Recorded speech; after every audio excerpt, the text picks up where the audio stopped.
Good afternoon, everybody. Thank you very much for your patience. We are running a little bit behind from the morning session, but as your chair today, I will do my best to make up some time and get everybody on their way. In accordance with Section 45 and 53 of the Planning Act 1990 as amended, this meeting of the Committee of Adjustment of the City of Toronto is called to order. Thank you.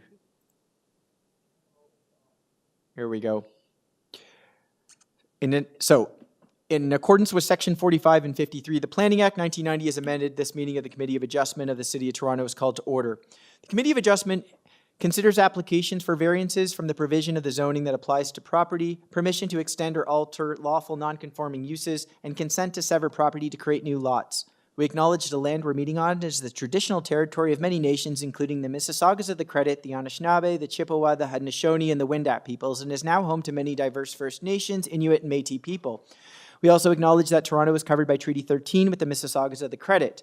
Committee of Adjustment hearings are now conducted in a hybrid in-person and virtual format. Some applicants and participants will make their submissions in person and others will participate virtually by electronic means through WebEx, an online digital platform. The meetings are also streamed on the Toronto City Planning YouTube channel, and anyone wishing to view the hearing may watch on YouTube. Those who want to participate virtually and have registered in advance will be connecting with their computer, tablet, smartphone, or telephone and have the option of participating via video or audio only. All virtual participants will automatically be muted on entry. When your item is called, you will be unmuted by the moderator, one person at a time. We ask that you also mute your devices until you are called on to speak. Those participating by video appearance will temporarily be upgraded to panelist when your item is being held. During this time, your camera will be enabled. You will only be visible during your 5-minute allotted speaking time. At all other times, your video will be disabled and you will be reinstated as an attendee. For both in-person and virtual participants, Committee of Adjustment staff will share presentations submitted in accordance with the written submission deadline. Those participating through WebEx are not allowed to use share screen or any other panelist controls during a video appearance. The host will remove you from the panelist role if you fail to respect that instruction. People attending in person today who wish to receive a copy of the committee's decision must fill out a decision request card, and those participating virtually need to submit a written request for a decision by email. Please ensure that you include your name, address, and email address because the Committee of Adjustment and the Toronto Local Appeal Body will be sending notifications and appeal updates by email. If you do not agree with the decision of the committee, you may be able to appeal the decision to the Toronto Local Appeal Body or in some limited circumstances to the Ontario Land Tribunal. However, the provincial government amended the Planning Act and generally removed rights of third parties to appeal Committee of Adjustment decisions. Only the applicant, the Minister of Municipal Affairs and Housing, specified persons, and public bodies, as those terms are defined in the Planning Act, are permitted to appeal decisions of the Committee of Adjustment. Appeal instructions are set out at the bottom of the decision of the committee. I will call each item today in the order listed on the agenda. When an application is uncontested, the agent or applicant may proceed with their presentation if desired. When the committee does not require a presentation, applicants are to advise the chair should they wish to speak to the committee. Committee may ask questions and/or take the matter into committee for a decision. Each speaker, including the applicant or agent, will be given a maximum of 5 minutes to address the committee. I will comment when you are reaching your 5 minutes. Any presentation or other materials you wish to submit to the committee must have been emailed in advance of the hearing. Staff and committee members cannot accept materials at the hearing. When addressing the committee, please clearly state your name and address. Please remember to confine your remarks to the matters outlined in the application. The applicant or agent will proceed first and will make a presentation to the committee on the application. Please note that the committee may not entertain revisions to proposals at the hearing today. The committee may decide to defer the application if substantially revised to ensure that the revised application is accurate and that all those entitled to notice of the application are informed of the changes. Then, generally, individuals either in support or opposed to the application will be invited to speak. We call on speakers in the hearing room first and then those participating through WebEx. Committee members may ask questions of each speaker after they have finished their presentation. And when all speakers are finished, the applicant or agent has the opportunity to rebut only those issues that were raised by the speakers. This will mark the end of the discussion. The application will then be taken into committee for a decision. Okay, before we commence our afternoon session, I should ask if there's any declarations of interest of the panel or staff for the items in the afternoon time slots. Okay, through you, Mr. Secretary Treasurer, do we have any deferral requests this afternoon? Through you, Mr. Chair, at the 2 p.m. time slot, we have 2, items 20 and 22. Okay, let's deal with those right off the bat. So item number 20, 23 DIDRICKSON Drive is an application to construct a new detached dwelling with an integral garage and a finished basement. There are a number of variances, including lot coverage, west and east side yard setback, building height, and paired side wall height. On file, I have material from the applicant, a memo from Urban Forestry, and a letter of concern from one of the neighbors. Do we have the agent or applicant with us?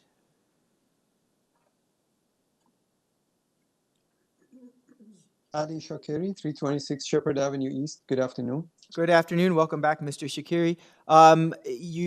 You are requesting a deferral of this, I understand? Yes, sir. The variance talking about the coverage has errors in it in the wording, so we're gonna have to fix that and come back before you. That's why I'm requesting a deferral. Okay, very good. I don't see any other speakers on this item, so let's take this matter into committee. Yes, Mr. Bartolo. Thank you, Mr. Chair, through you. I'm going to put forward a motion to defer this application, sine die, to allow the applicant to revise their lot coverage and other variances. Okay, do I have a seconder? Yes, I second that. Okay, second by Mr. Fazeli. All in favor? Okay, that's unanimous. The motion carries. The deferral request is approved. We have another deferral, Mr. Secretary Treasurer, item number 22, 103 Owen Boulevard. This is an application to construct a new detached dwelling with a pool and a cabana in the rear. We've got some variances before us for this application. Just give me a moment here. Including front yard setback, building height, side main wall height. Oh, one moment. Apologize. There are a number of variances that are being requested, including side exterior main wall height, east side yard setback, rear yard setback for an ancillary building, vehicular access to a parking space, driveway width, building length, building depth, east side yard setback for an ancillary building, lot coverage, and parking space width. On file, I have material from the applicant, memo from transportation, and a staff report from community planning. Do we have the agent or applicant with us? Sir, Mr. Walker? can you hear me? Yes, we can hear you. Yeah, can you hear me? Yes. Perfect. Understand that you through have you, a Mr. Chair. request for deferral? And sorry, your name and address before we get underway. First, through you, Mr. Chair, my name is Michael Walker. I work for Green City Communities, which is located at 85 Renfrew Drive in Markham, and I'm representing the owner of 103 Owen. Through the circulation review of our file, the city staff inadvertently missed an additional variance that was not listed on the circulated notice. Our client wants to keep the drawings as is, so we are requesting a deferral to ensure that the proper notice can be circulated to the public, which will hopefully be before you in an upcoming hearing. Very good. I don't see any other speakers, so let's take this into committee. Do I have a motion? Yes. Mr. Bartolo? Through you, Mr. Mr. Fazeli. Chair, I'd like to forward a motion to defer the application item number 22 to give the applicant opportunity to make the revision to the drawings. Very good. Do I have a seconder? Okay, second by Ms. Martin. All in favor? That is unanimous. The motion carries. The request for deferral is approved. Thank you.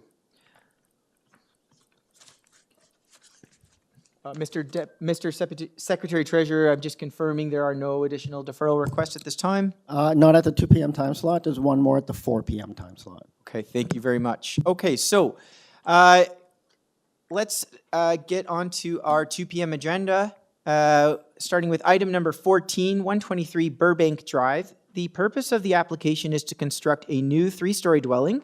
And please note this application was deferred on May 9th, 2024 to allow the applicant time to address the councilor's concerns. On file, we have material from the applicant, as well as a letter from the councilor, 2 memos from Urban Forestry, and a memo from the TRCA, as well as a letter of concern from 121 Burbank Drive. I should note, we also have, with this application, variances for front yard setback, building height, side main wall height, number of platforms off a rear wall, variances for platform areas, and the number of stories. Do we have the agent or applicant with us? Is Ruzbeh Noruzipur and Okay, just give us one moment. Sorry, your name and address, sir?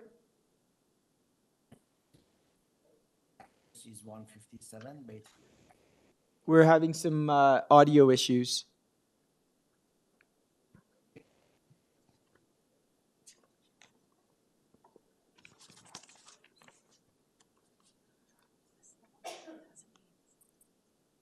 Oh.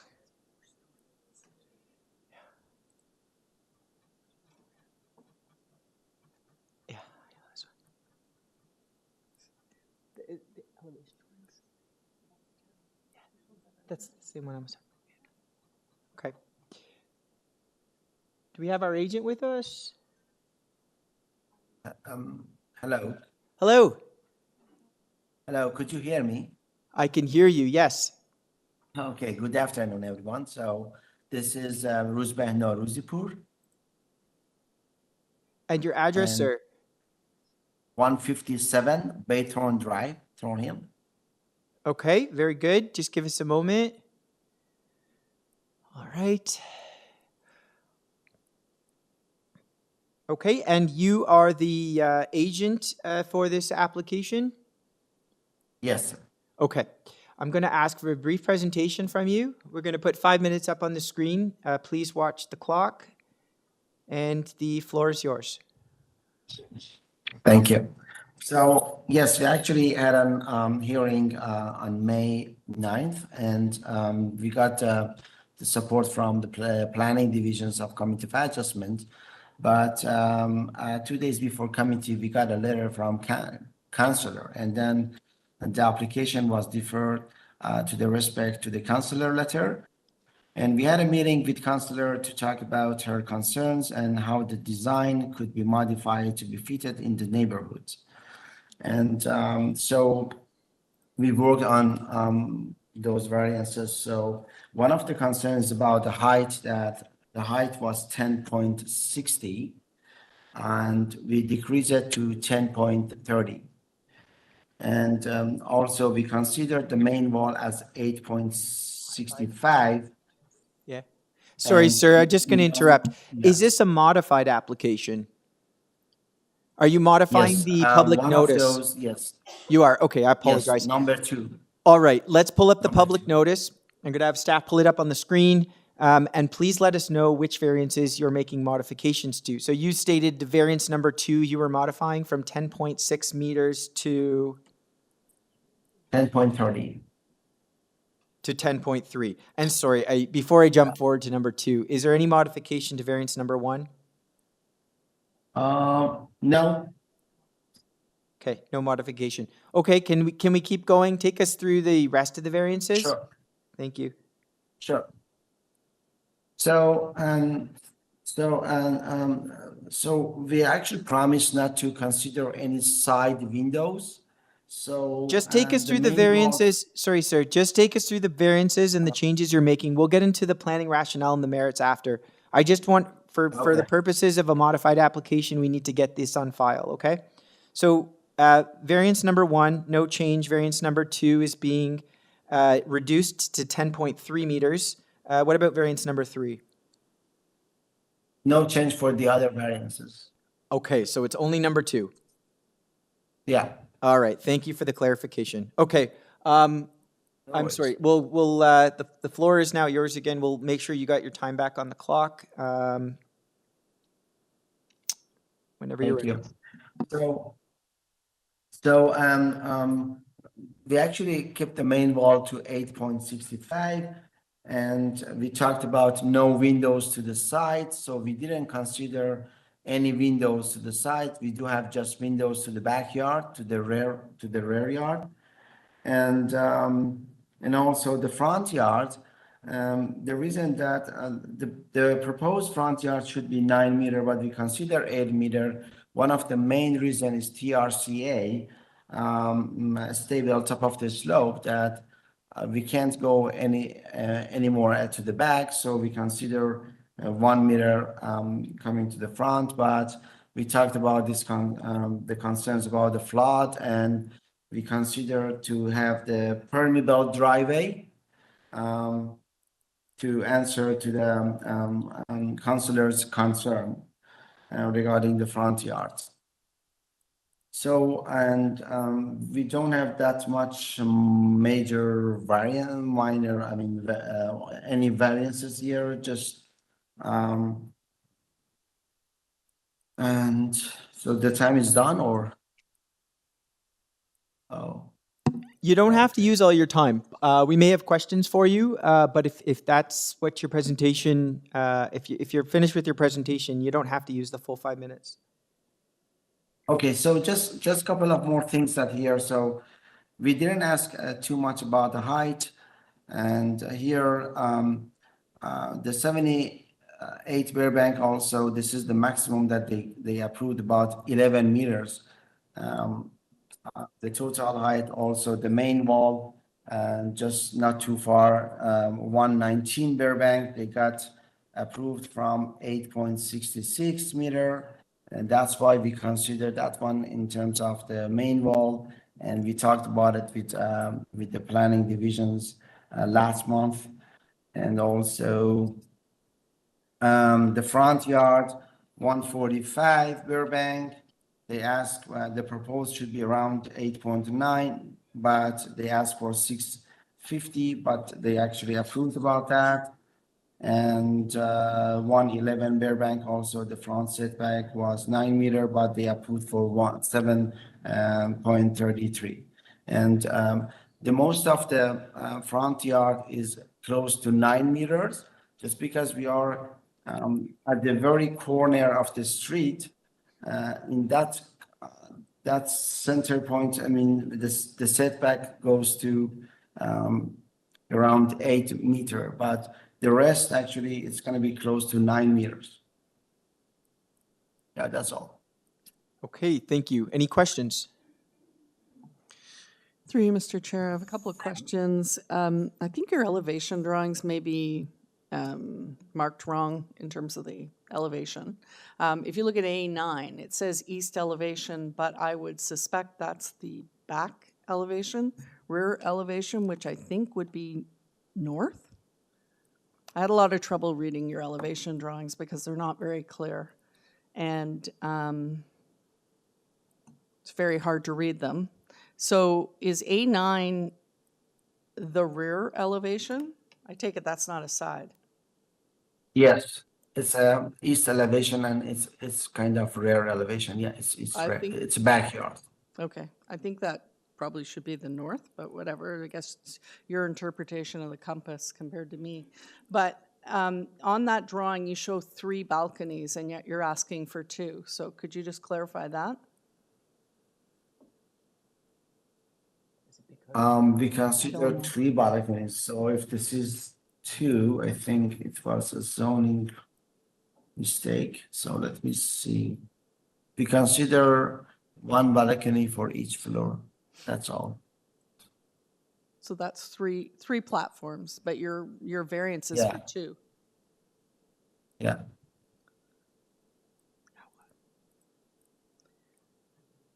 So you're saying that you're, so which 2 are you keeping?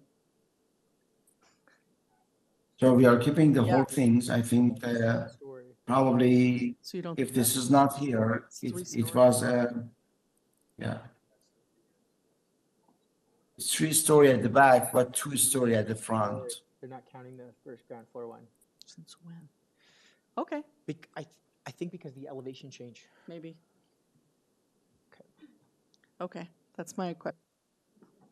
Yeah, because we have a back slope to the ravine, and we have a walkout to the back. Look at the side elevation. Look at the slope. There you go. Yeah. See? Above the main floor, I think above the main floor, we do have 2 platforms, and the main floor is, yeah, this is kind of 2-story at the front, and at the back, the east elevations. So the first platform is main floor. You can see if you can go to the right bars, you can see the main floor, or foyer and main floor. Okay, I think we've clarified the members' question. Any other questions? We may have some more, but we will get back to you, sir. I would like to move on. We do have some other speakers. Do we have either of the neighbors with us? Please come down to the podium and state your name and address. There is a button there for the mic. All right. Thank you, Mr. Chairman and councils letting me speak. My name is Nadia Ismaili Katir. I'm in 121 Burbank, next door to 123 Burbank Drive, the application under discussion. So my husband and I bought this property about 3.5 years ago, and significantly renovating it within the existing property footprint. We're not building high or out, and because when we picked this home and this neighborhood for its low density, with trees and green and ravines and nature feel to it. My husband and I, with our daughter, will be living there and hoping to enjoy our home with our family and grandchild for the next few years, and we want the same for our neighbors as well. This plan of 123 Burbank that violates zoning or variances at many levels and scales will keep us from enjoying our home. And I start with the sidewall height variation, like from 7.5 to 10.3. It's over 40% increase of what's allowed in the zoning, and this will make our home much less desirable, creates visual obstacles to sky tree, and most importantly, these properties it's going to block sun from coming to our front of our property, and we are facing northeast, so that's where we actually get sun to our front, and to our home we don't get any sun coming into the house from the backyard. It's all from the front and west, and this will be blocking, like it's going to give us a canyon effect. So speaking of privacy, obviously 2 stories versus 3 stories, and building that high, it's going to reduce the privacy that we have in our backyard. And I don't go into more detail of that. We also explain that in an email that's attached to the file. And on the top of everything, the multiple platforms that looks at our backyard is also just making everything less desirable. It encourages very large, perhaps very large gatherings, and busier street, and not just changing the physical of the environment, also the social dynamic of the environment. I mean, it's just going to be a really different home. We included pictures of a lot of homes on the street, on the file. You could take a look and perhaps feel what I'm talking about when we lived into this neighborhood, what we really were looking for, less density and quieter neighborhood. And last but not least is the setback on the front, and the house. If you look at the house, it's already positioned a little bit further ahead of our house. Like the street, like the houses, like this 123 may have the same setback, but when you face the house, it's a couple of meters like in front of our house. So if they go another 1 meter, that's gonna be a huge wall. And they're proposing a 10-meter wall, just, you know, shadowing our front yard and our home significantly. And obviously having 3 stories is not gonna help that. That's really, you know, there are more points in our letter, but really I wanted to give you a little bit more personal story that why we are opposing to this plan. And I'm requesting that our neighbor to build a 2-story with the height and, you know, that and side walls that are allowed, and minimize the variations on the setback and platform surfaces. Okay, Please. thank you so very much. Yeah. Thank you. Any questions? I have just a very quick follow-up question for you. You noted that the side main walls were 10 meters, but I'm looking at the public notice in the application. I do recognize that there is a building height variance over 10 meters, but the side main wall heights, to my understanding, as it says on the public notice, are limited to 8.65 meters. So I just, is there a portion?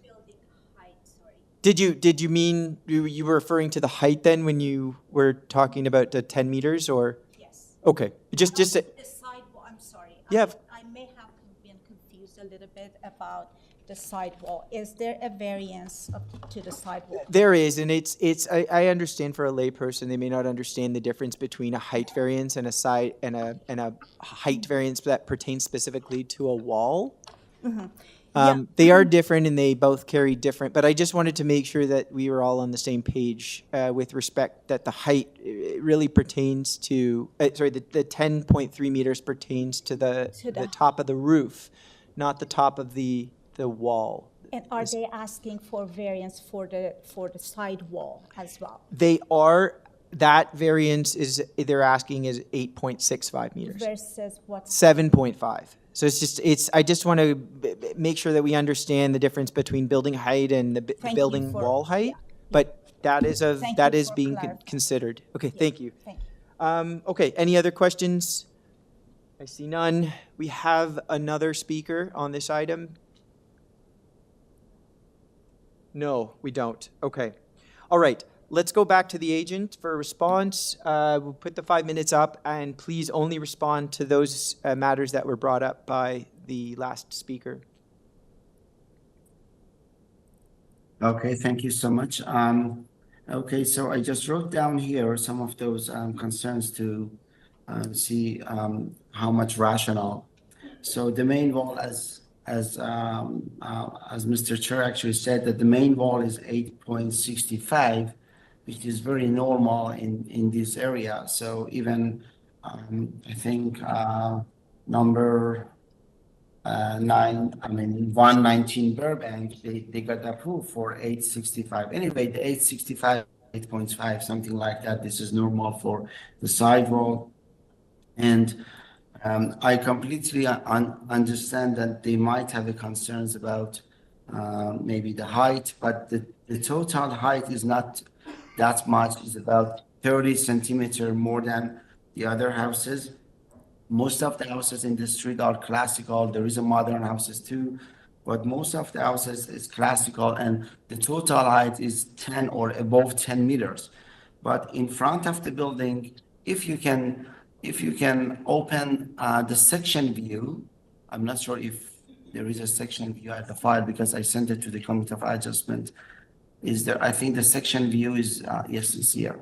So if you can see, it's very obvious that the front of the house is almost around 7.38 to 8.65, the total height, which we are less than any other properties in this street. And you can see the angular plane, even the people, the car, even the front even the 127, I think Burbank, let me see, 24. Even the cross neighbor 124, if you can see, no one can see the third floor or the total height, which is very way back from the front.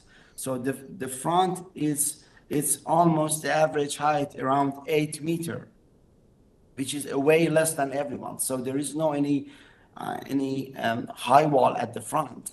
So that's why we designed this with the angular plane to respect to the neighbors. And this is like something like the attic. We create something underneath of the attic to create the third floor, because this family, the lady of this family teach the yoga, and he wants to have to practice inside the house. So we were looking for another room as a gym or yoga room for the lady. So we created another room just underneath of the attic with the angular plane and no windows at the sides. And there is no any windows, you can see that. Also for the shadow, our house is southwest, and 121 is completely at the south of the 123 Burbank. So there is no any way with those angular shadow to have the shadow on 121. We might have the shadow on 125, but not at 121 for sure, because the 121 located at the south of 123, which is which is the current property. So, and the platforms we designed if you can open, it would be great if you can open the site plan. So you can see the rear design is the U-shaped design. So most of the platform, except of the main floor, but most of the platforms located inside the U-shape. So even no one can see the platforms from the 121 or 125 neighborhood, because we actually created the U-shaped design at the back, and there is no any way to see those platform. Okay, thank you. And so, yeah, thank you so much. Any further questions?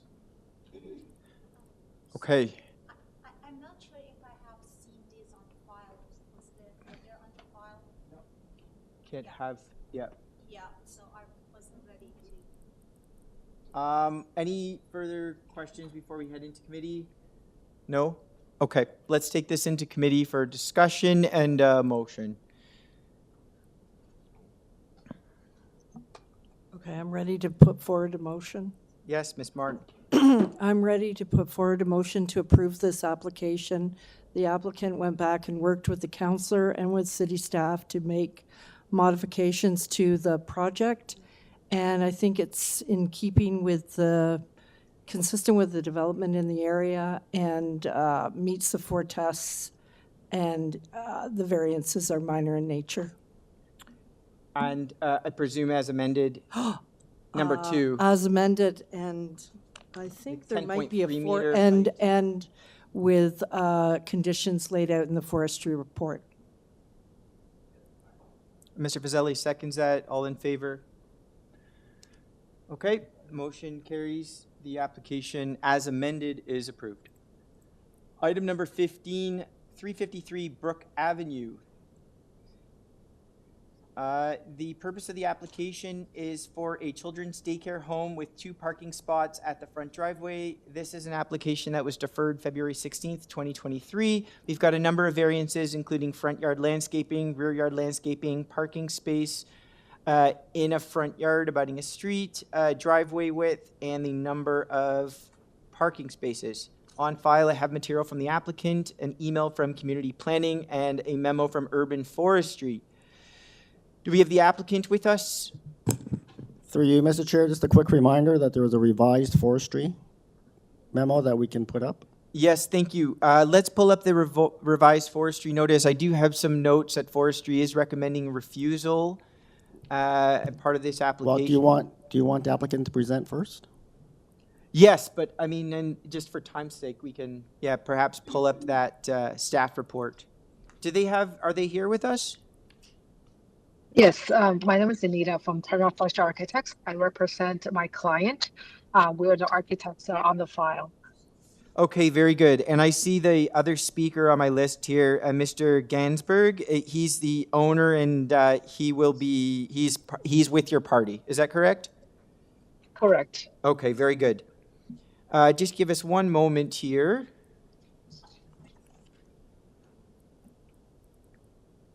Okay, so you are aware of the report from Forestry? Yeah, we have been reading all the responses, and hence we are here to explain just further and make clarification of our application. Okay, yeah, we're gonna need a brief presentation on this, and if you could specifically address some of the concerns that are coming from our staff, it would be helpful. Yeah. We actually have been coming to you here. I believe the second time with the Committee of Adjustment, because the first time it was refused because from the planning department where we needed the site plan approvals. But later on, we get clarification that we can come back for the Committee of Adjustment. Hence, we are here today.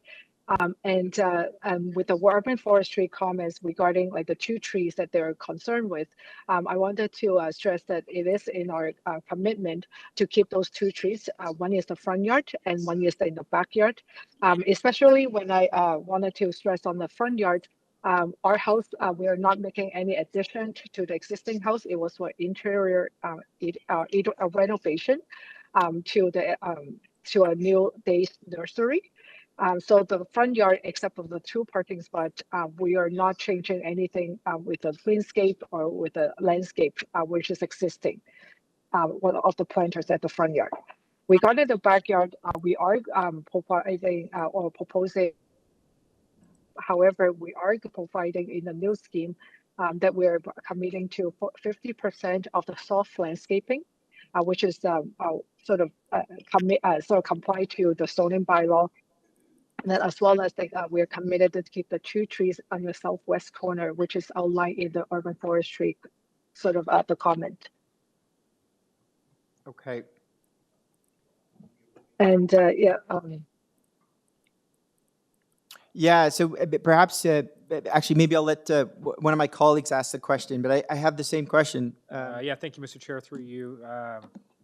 Just for the applicant there, in your conversation, you said, and on your plan, MV A100, you note that you're at 54% rear yard landscaping, but you're asking for a very significant landscaping reduction in variance number 2. So is variance number 2 eliminated? correct. Okay. So are there any other modifications or eliminations to the variances here? No, like we were supposed to, come up with a landscape plan where to show like that we comply to the soft landscaping. So this actually was we got refused before prior to our. Okay, But I understood. do So believe we that are, it was on number 5. It was number 5 where we have like asked for like 2 parking spaces. sorry, I'm just going to backtrack a little bit there, Miss. Number 5. Just for clarity's sake, variance number 1 remains as is. Variance number 2 eliminated. Is that correct? Correct. And are there any changes to the other variances, just before we get into everything? No. No. Okay. Thank you. Thank you. Okay. Any other questions at this time?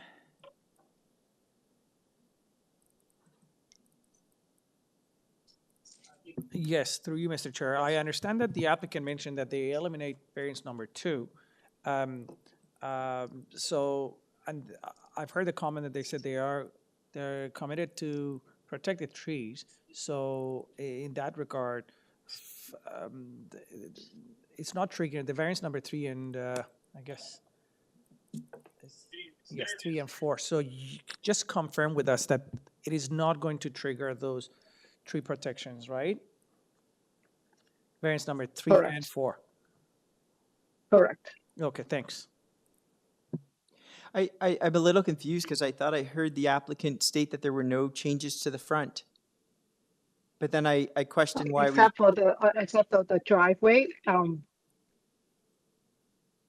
so there, except for yeah, the maybe parking you can spot that answer we're that. providing two. So there is alteration proposed to the front. Yes, Okay, to your question, yes. right. And But from the landscape point of view, where I was just addressing the comments from the urban forestry regarding the protecting the two trees, because one is at the front and then the other one is in the backyard.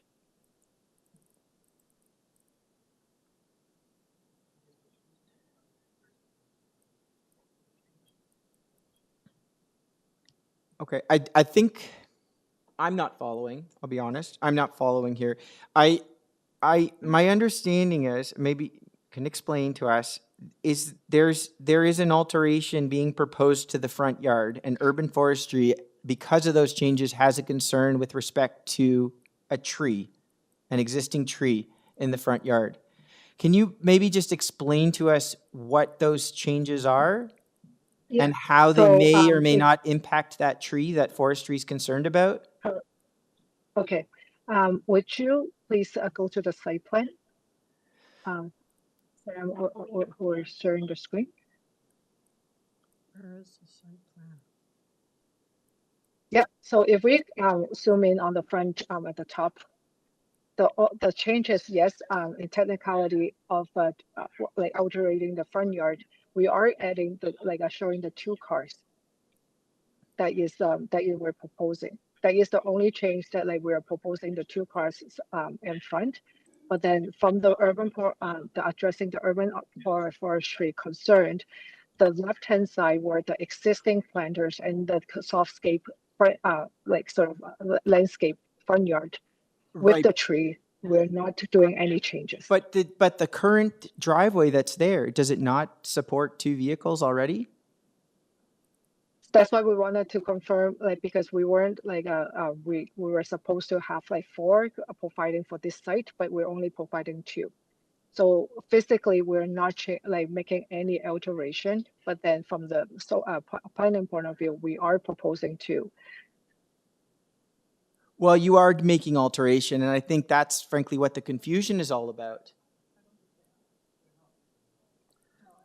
But the existing, we could accommodate two, as you can see what we show on the drawings. No, just because I look at the site plan and I look at the driveway, and it is basically a straight line off the side of the stair. But then I look at, site photos, and I see that the driveway has a bit of a splay in. It curves slightly, so the curb cut is narrower where it comes off the street, but then the driveway widens slightly. It looks like you're getting rid of that curb and widening the curb cut, and I maybe that's why forestry has an issue with respect to the tree, because you're pulling the driveway over towards the tree.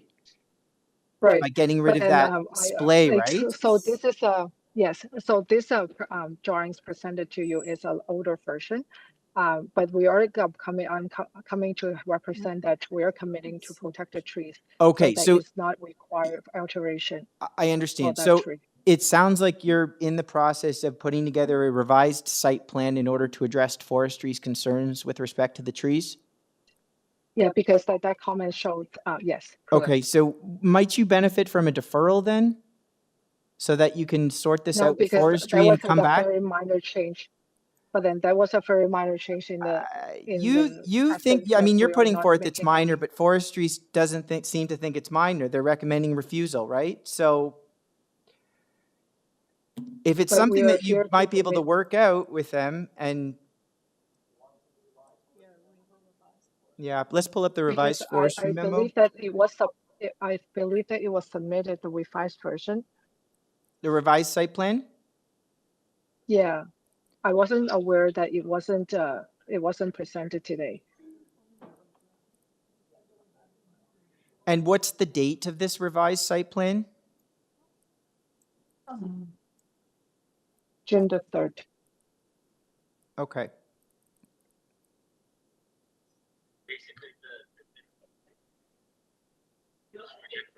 Did you say? I see a revision, a drawing revision to soft landscaping dated June 3rd. MV-A100 site plan. Should be that version.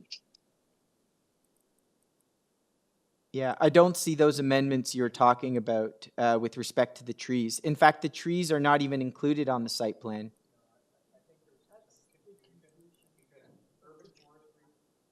Yes. Sorry, Mr. my Bertol. read of this real quick is that urban forestry thought that the landscaping was hard landscaping around those trees, when in reality it's soft landscaping, and now they've retracted their earlier position and they're okay with it. But they haven't shown that on the site plan. Not, sorry, not, fair enough, not totally okay, but they've revised their comments on it, right? If I may add through you, Mr. Chair, I think, Urban Forestry first requested, like, they're for denial of variance number 1, 2, 3, and 4, but now after the revision, they are no longer recommending for refusal of variance number 1 and 4. So it seems like variance number 1 and 4 for them, which is for front yard landscaping and driveway width, they're fine. It seems like they withdraw their first request. So that means they're still not okay with variance number 2 and 3. Yeah. And the 2 is eliminated, and then 3 is the one that I think it would be good to hear from the applicant what they want to do with the variance Yeah. number 3. Or I might add a revised site plan that shows the trees and shows how this project is going to respond to the existing trees, I think would be very helpful to address staff concerns and maybe even some of the concerns of our members. Are we all reading the forestry memo? The revised forestry memo? It says there will be no changes to the existing front yard driveway location. Therefore, the city tree in the front yard is not at risk. We withdraw our objection to variances relating to front yard landscaping and driveway width. And then regarding the rear yard, now that they know it's going to be soft landscaping for the playground, the rear yard tree is not impacted. So they still have conditions. They still have to apply for forestry approval, right? Can you, where do they say, do they just said that now? Because that's not on the, no, I know it's in there, but where did the applicant say they are not, because as far as I can see from the site plan, the whole backyard is hard surface. It's not a very detailed site plan. It's clearly marked. It is detailed. Yeah, I mean, It I don't know what says playground means. Could be hardscape, could be soft. Hardscape, interlocking paving. Oh, I see. I apologize. They did. Even though they did it's mark it there. green, Yeah. it's hardscape. Yeah. Okay. So I don't, like, if we were to approve the site plan as is, it shows complete hardscape in the backyard. Yeah. In the middle. Do we need a? Okay. So then the question is, do we need to tie to site plan? Can we issue decision without that? Okay. Through Mr. Chair, we could put a condition that the proposed playground be soft landscaping, Very good. right? I like that. But where is the tree? It's not even marked. There's no tree shown in the backyard. There, on the survey, there's actually about 4 or 5 trees in the backyard. Yeah. Yeah, maybe the applicant can point out where the trees are in the backyard. Can I note? It's on the southwest corner. So I know that there might be a typo in the previous version where it's mentioning about the hardscape, but then when you're seeing on the screen, the darker gray, which is on the perimeter of the site, also and also right in the back big rectangular area, they're all representing soft landscaping, and then which equivalent to a 54% of the entire site. And then further down where the southwest corner, the bottom left corner is where the trees is located. Can you comment on the 3 other trees and what the status of those trees are? On your site plan, the survey, you show 4 trees almost exactly the same size, all deciduous. And from what I understand, that was like the only two tree that is in a concern with the urban forestry was the one on the on the front yard, and then the other one is on the south side, like in the backyard. And then we're not touching any trees that was in Are concern. the other three trees existing? Are they gone? We're hoping that we can protect them as much as we can.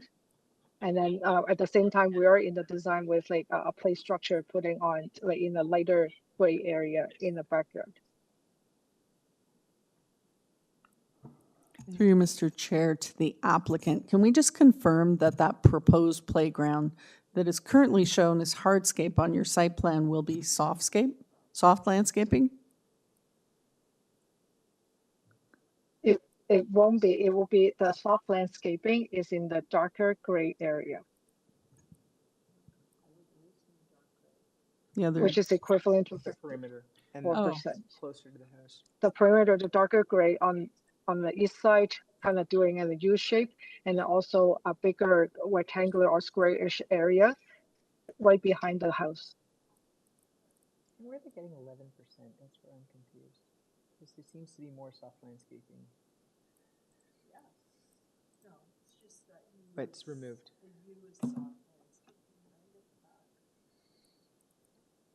Yes, yes. And the area in front of it. Yeah. Okay. Any other questions? Okay, let's take this one into committee.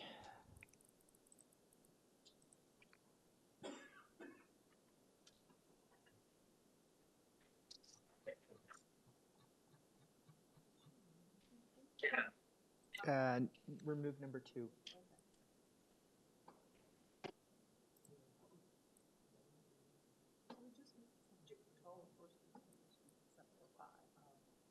Yeah.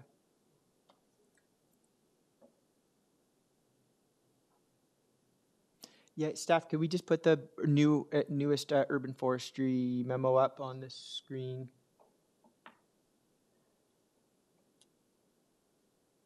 All right.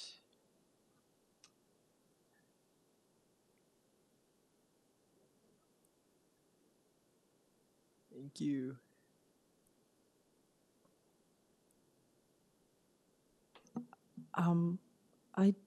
I would be curious to know, like, if they're making that center area soft landscaping, what does that change the percentage to?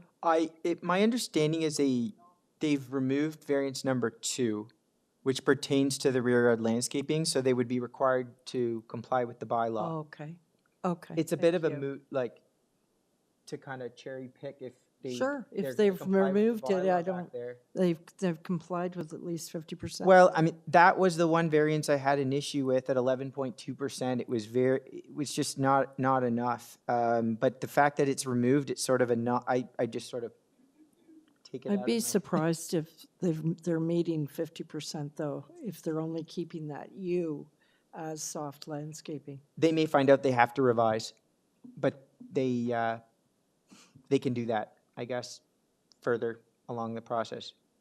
Okay. Exactly. Thank you. Motion?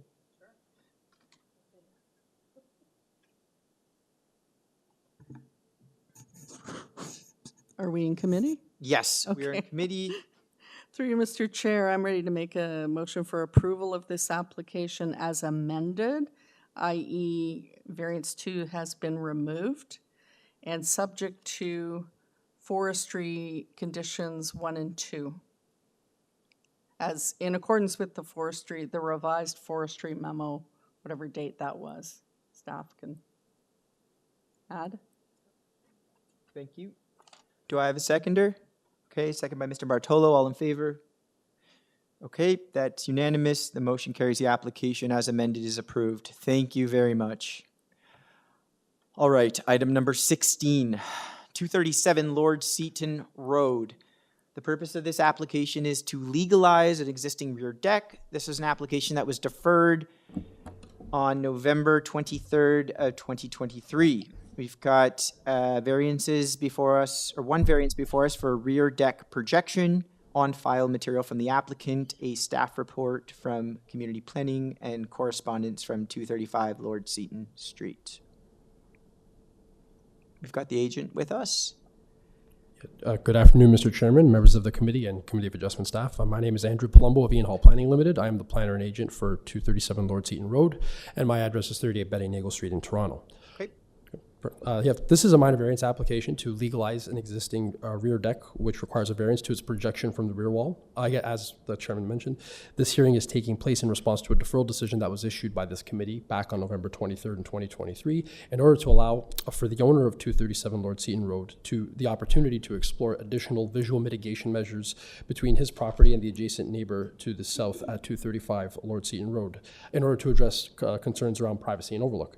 One thing I did want to quickly touch on before getting into the details of the proposed mitigation is to just quickly clarify for the committee that the issue of overlook has always been present between the two properties, even with the original wood deck on the site. As per the photos that were provided on page 4 of my deferral response letter, it is clear that the views from both the existing and the old deck into the neighboring yard do occur in a similar fashion. And the main difference between the original and the existing deck is that the previous deck was a split level deck, while the current deck is a more consolidated deck that is at the level from the door in which it gains access. Photos of the original deck were not provided at the previous hearing, and thus I just wanted to bring attention to this point, as overlook was the primary reason for the deferral. And on that note, I just wanted to again provide a few additional quick clarifications as well. It is important to understand that the only variance in question relative to is relative to the projection of the rear deck from the rear wall. The existing deck did not get taller than the original deck, and there is no variance required for the height of the deck, as the following is the direct wording that I'll read directly from the zoning bylaw of the provision that applies here. Platforms attached to or within 0.3 meters of a rear main wall, which are greater than 1.2 meters above the ground at any point below the platform, are limited to projecting 2.5 meters from the rear wall and may be no higher than the level of the floor from which it gains access. Again, it's the language here that the platform may be no higher than the level of the floor from which it gains access. So on this basis, and as per the photos provided in my response letter that I referenced, both the original and the current deck gain their access from the rear kitchen door, which is allowed and permitted based on this zoning provision and the language here. And again, just to reiterate, the deck has not gotten taller over time, and it continues to gain access from the floor at the kitchen level. So again, there was some confusion, I think, at the previous hearing around this point, and I just wanted to shed some clarity on that specific matter.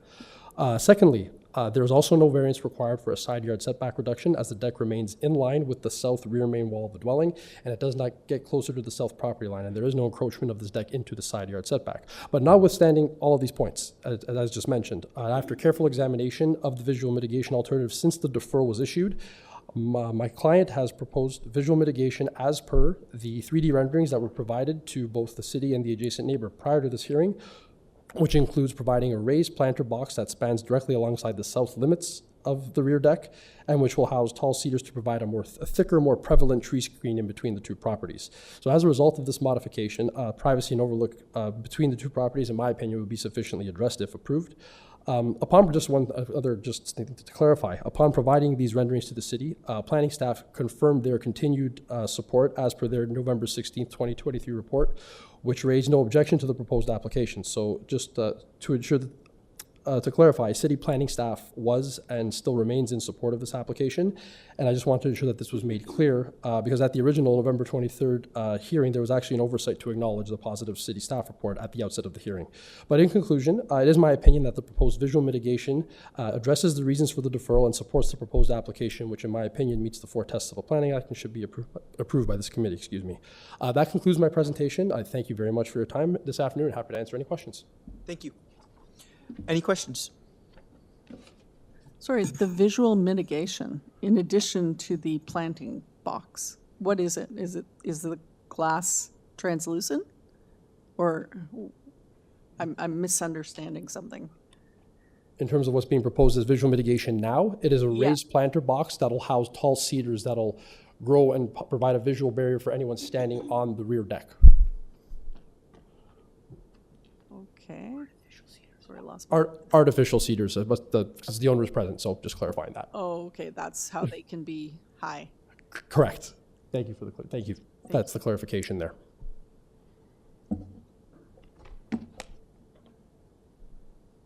Other questions? Okay. Thank you. Thank you. Thank you. All right, we've got another speaker.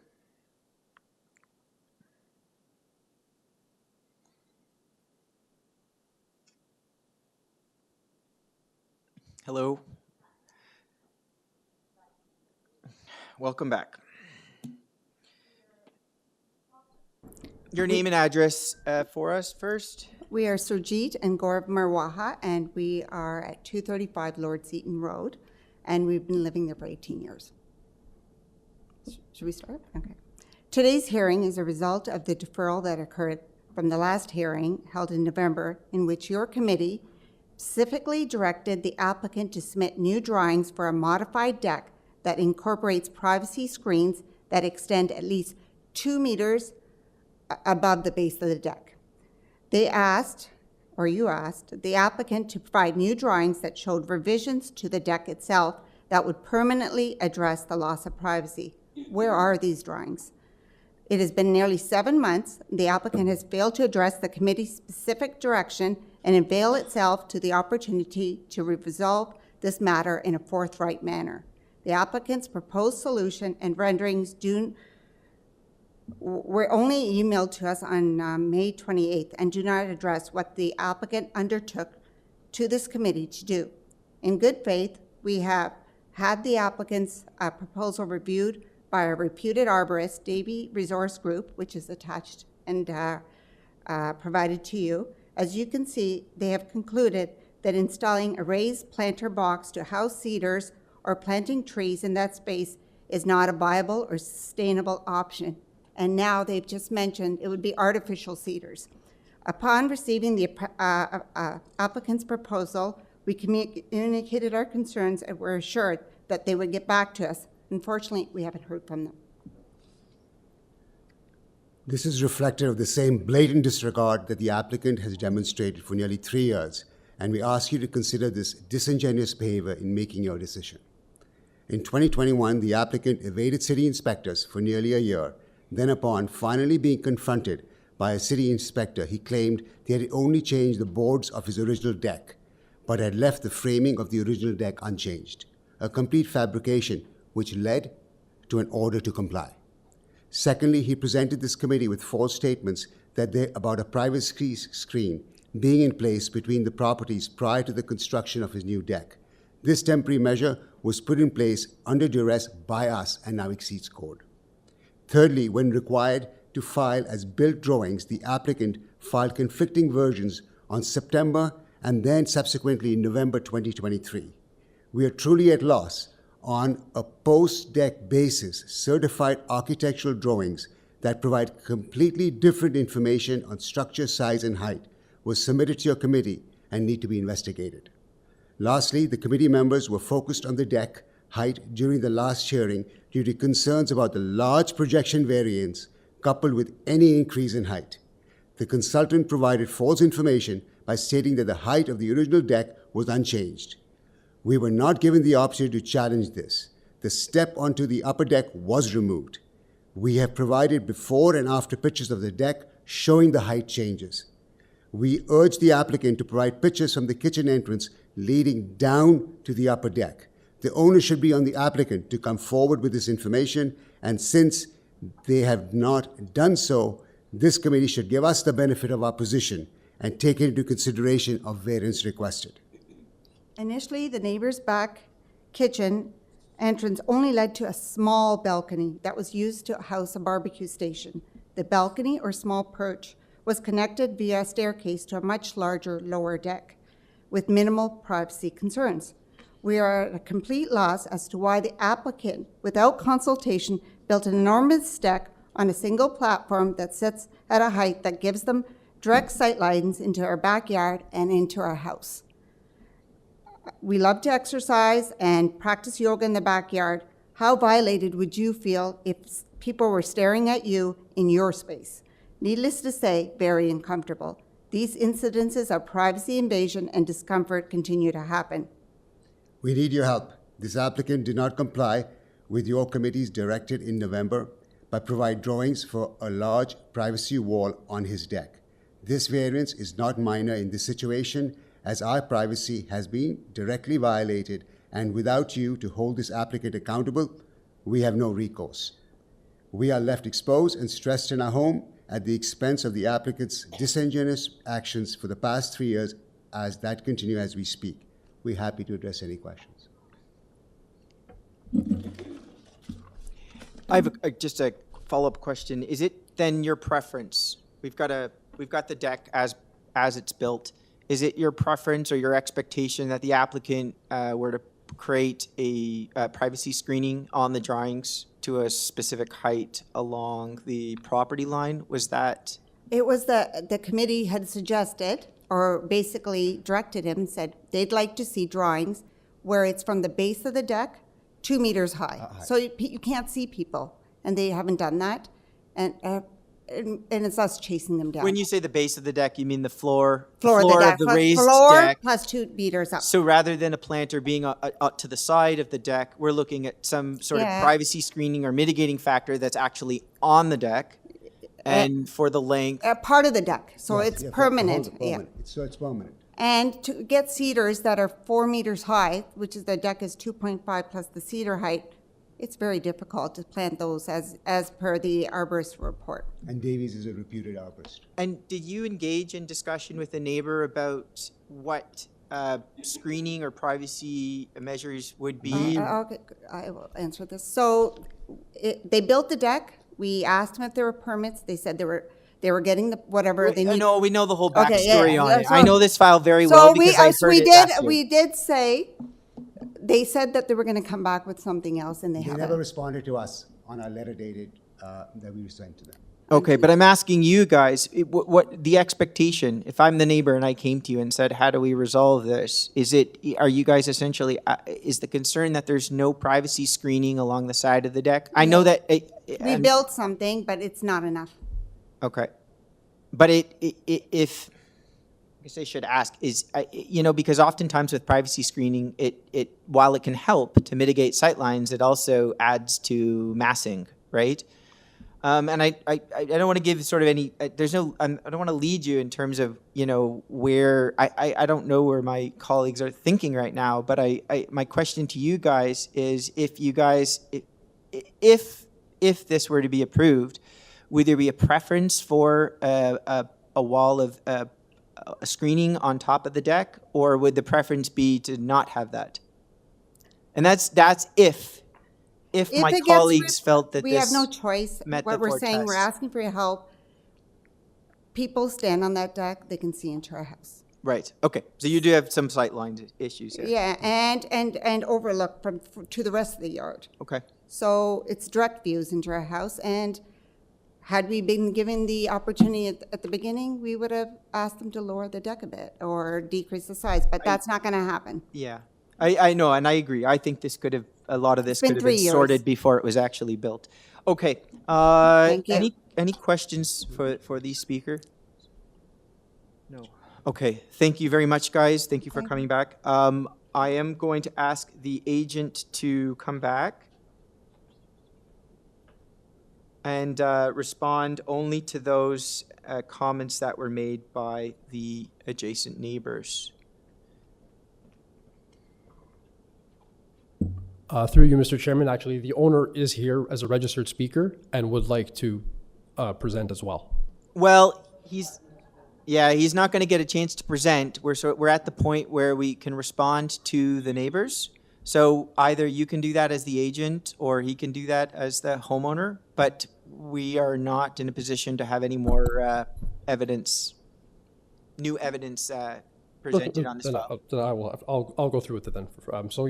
So first and foremost, one thing I wanted to read when taking part in that hearing, I do not recall any specific, and nor were there any specific direction on the actual redesign measures that are to be implemented on a new deck or new deck design. The direction was to basically investigate further visual mitigation options from the point of that hearing onward, which again, both myself and my client have undertaken since that time. Because again, I was thinking, because the nature of the deck is that it's glass, you think you added a privacy lattice, but that is not something that's just easy to accommodate. This is why the solution after, again, months and months of looking into this this is why, again, you look at what was provided in terms of, okay, you look at the situation, a raised planter box with the cedars, as per the renderings, and renderings are just, they do a good job of showing like the actual angles as to how it would look, which is why it was submitted. Again, it was submitted to the city on May 1st to basically get their feedback, to say, okay, since this deferral, the owner has gone and has prepared these drawings, is prepared to provide this level of mitigation given the situation and given the request for deferral. So that's basically where it was at that point. So in recollection of the original city staff report, I wanted to ensure that city staff was still obviously in support of the proposed application because they were originally. Well, I didn't see anything that staff indicated that they were supportive of the application. So unless you have evidence I have email correspondence from Sina Zakaria that basically says, because if they. Okay. All right. So staff are support. My colleagues have identified that. I will check myself. I apologize for that. No problem, Mr. Chairman. Thank you for the. Through you, Mr. Chair, it's no objection. Oh, it's no objection. no That objection. doesn't mean support. Those are two different things. No, and it's actually, to clarify, in fairness, so it's a no objection, and it has all in their staff report of November 16th, they actually had a condition that the rear deck appear as per the plan submitted on file. If it were approved. If it were approved. But again, that's different from support. Yeah. Right? Question through you, Mr. Chair. How high is the screening? First of all, is it in place? I'm confused. The current screening, no, it is not in place, but I know the owner has a contractor lined up if it were to be approved. It is not, but there's existing trees along the south boundary. There are currently existing, which are in the photos. There's existing trees along the southern boundary, but the planter box itself, that has not been installed yet. Okay, and what is the proposed height? Because I don't see anything on the renderings.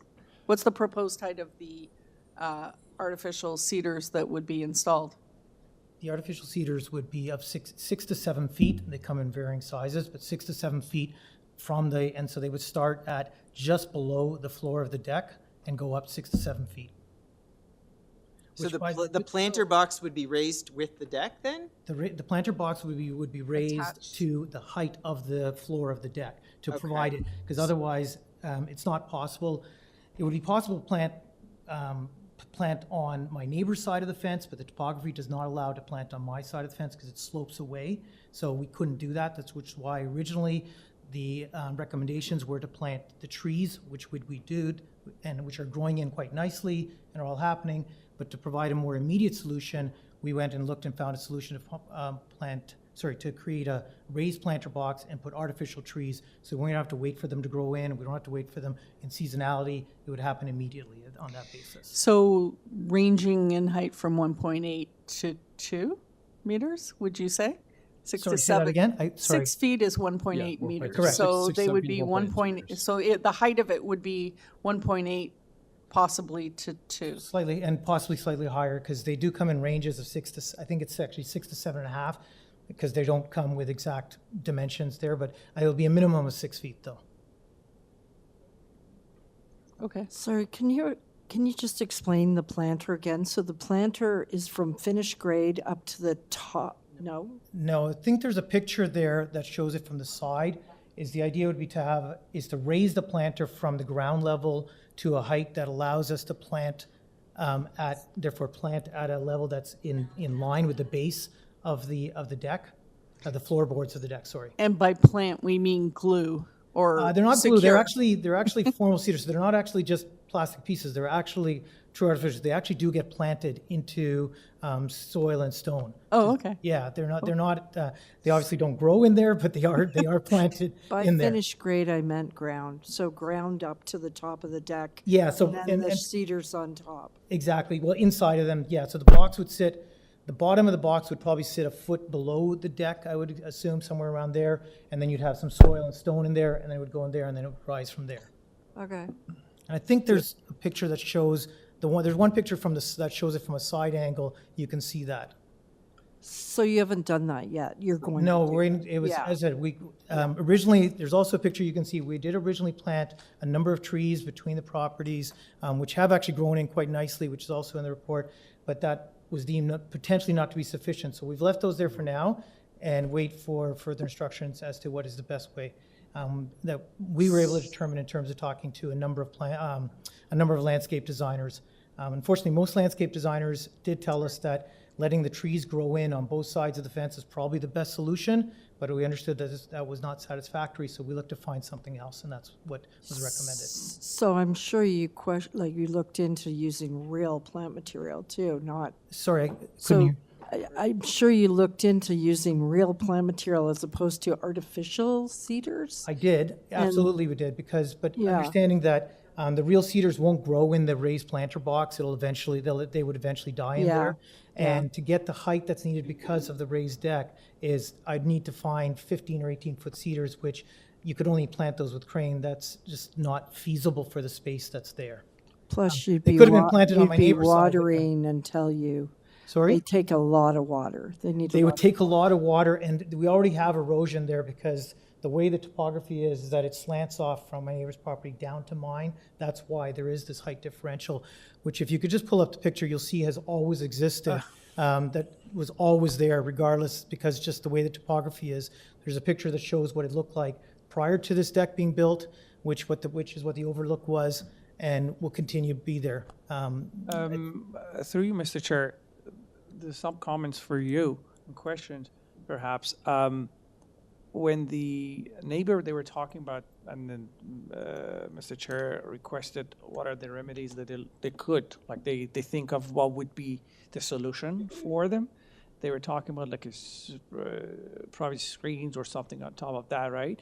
And this is something to comment about, and I'd like to hear from you, because like the cedars that the artificial you're talking about, yes, there's no way for us to put the condition for that. Okay, so this is something that you are bringing to us, and Yes. you're offering it. There is no way of like enforcement for that. That's very nice of you explaining it. So would you be more clear on what the neighbor proposed, if you remember? I'm not quite clear on what they're proposing because I can't attach anything to raise to the fence in terms of an arbor screen. There's a bylaw attached to that as well, so we would need a variance for that as well if we were attaching anything to the fence.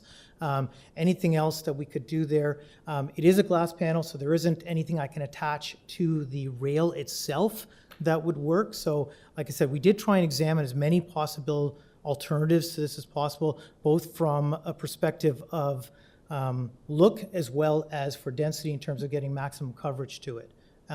Unfortunately, I'm not sure what else they're looking for, because by having a planter box that's at the height of the fence, at the height of the deck and then going up from there, that is as close as I can get to a true hedge right across the south border of the property there. Sir, well, it's a sort of unique way of maybe solving the problem. What stops you from putting up a 2-meter high wood or composite or opaque screen on your deck? An opaque screen on my deck. I guess the limitation of that is it would then eat into the deck itself. And also, I mean, that's just honestly from a perspective of having a wall on your deck, and from both their side and our side, a wall, I don't believe is the best mitigant solution to it, and having just a wall between the two properties. I think that would probably solve their entire issue of overlook, right? There's probably a little bit, this is a lot of argument, and I don't like to see angst among neighbors for things like this, but it is what it is. But I might add that there's a- overlook was there regardless of this variance. And if you could just please pull up that picture so you could actually see what that overlook looked like under the old deck. We've gone and created far more mitigation than was there previously. It's page 4 of the letter. It's page 4 of the letter. Yeah, and to my colleague's point, like this form of screening is difficult to enforce, it's difficult to substantiate, and it's difficult to determine if it's effective. Don't get me wrong, it's creative, but it's difficult. So I'm going to leave it at that. Pending any other questions, I'm ready for a motion whenever anybody else.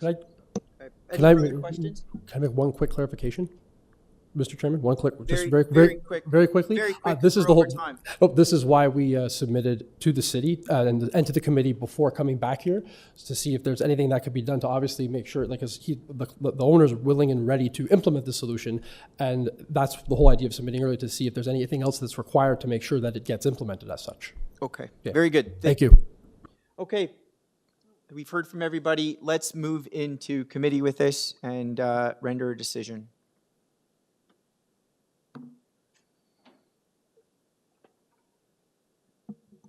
All right, through you, Mr. Chair.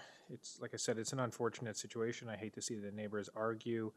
I'm not opposed to people having a deck in their backyard. This one is obviously oversized. How it got to this point, going back in time, is a bit of a different matter, but I understand the complaint of the neighbors, and I do see a little bit of a give and take in this scenario. So while I kind of commend them on looking at a unique solution, what I'm going to propose is an application, a motion to approve this application, subject that the applicant, or correction, that the property owner provides 2 meters of opaque screening across the length of the deck that's on the flank of their neighbors.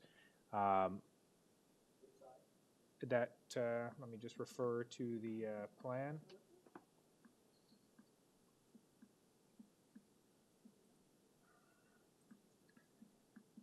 Bear with me, I'm looking for a north arrow here. Is it the east side? I think so. East. South. There we go. Southeast. Yeah.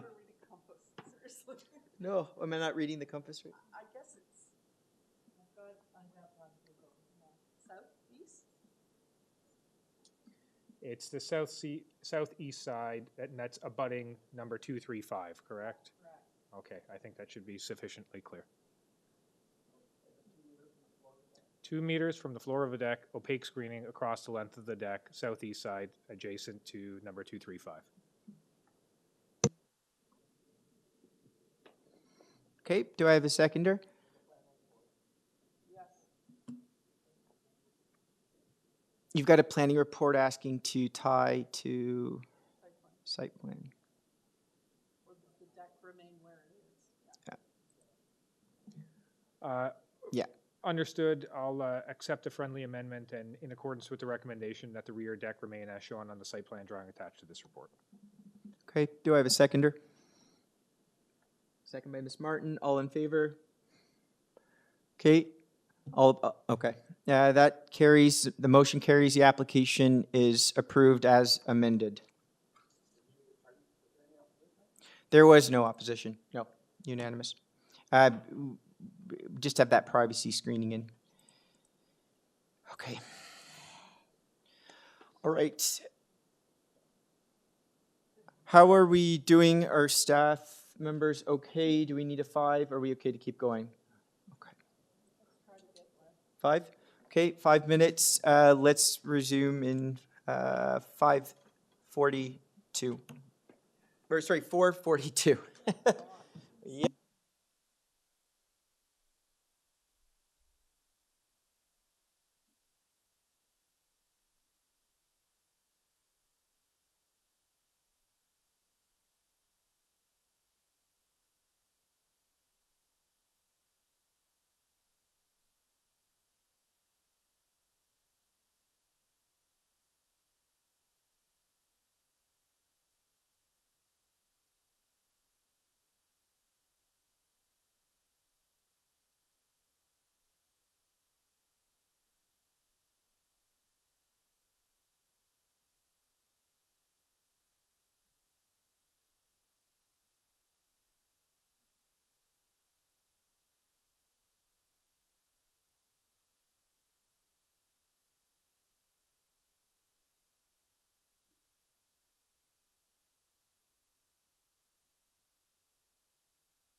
All right, we're back.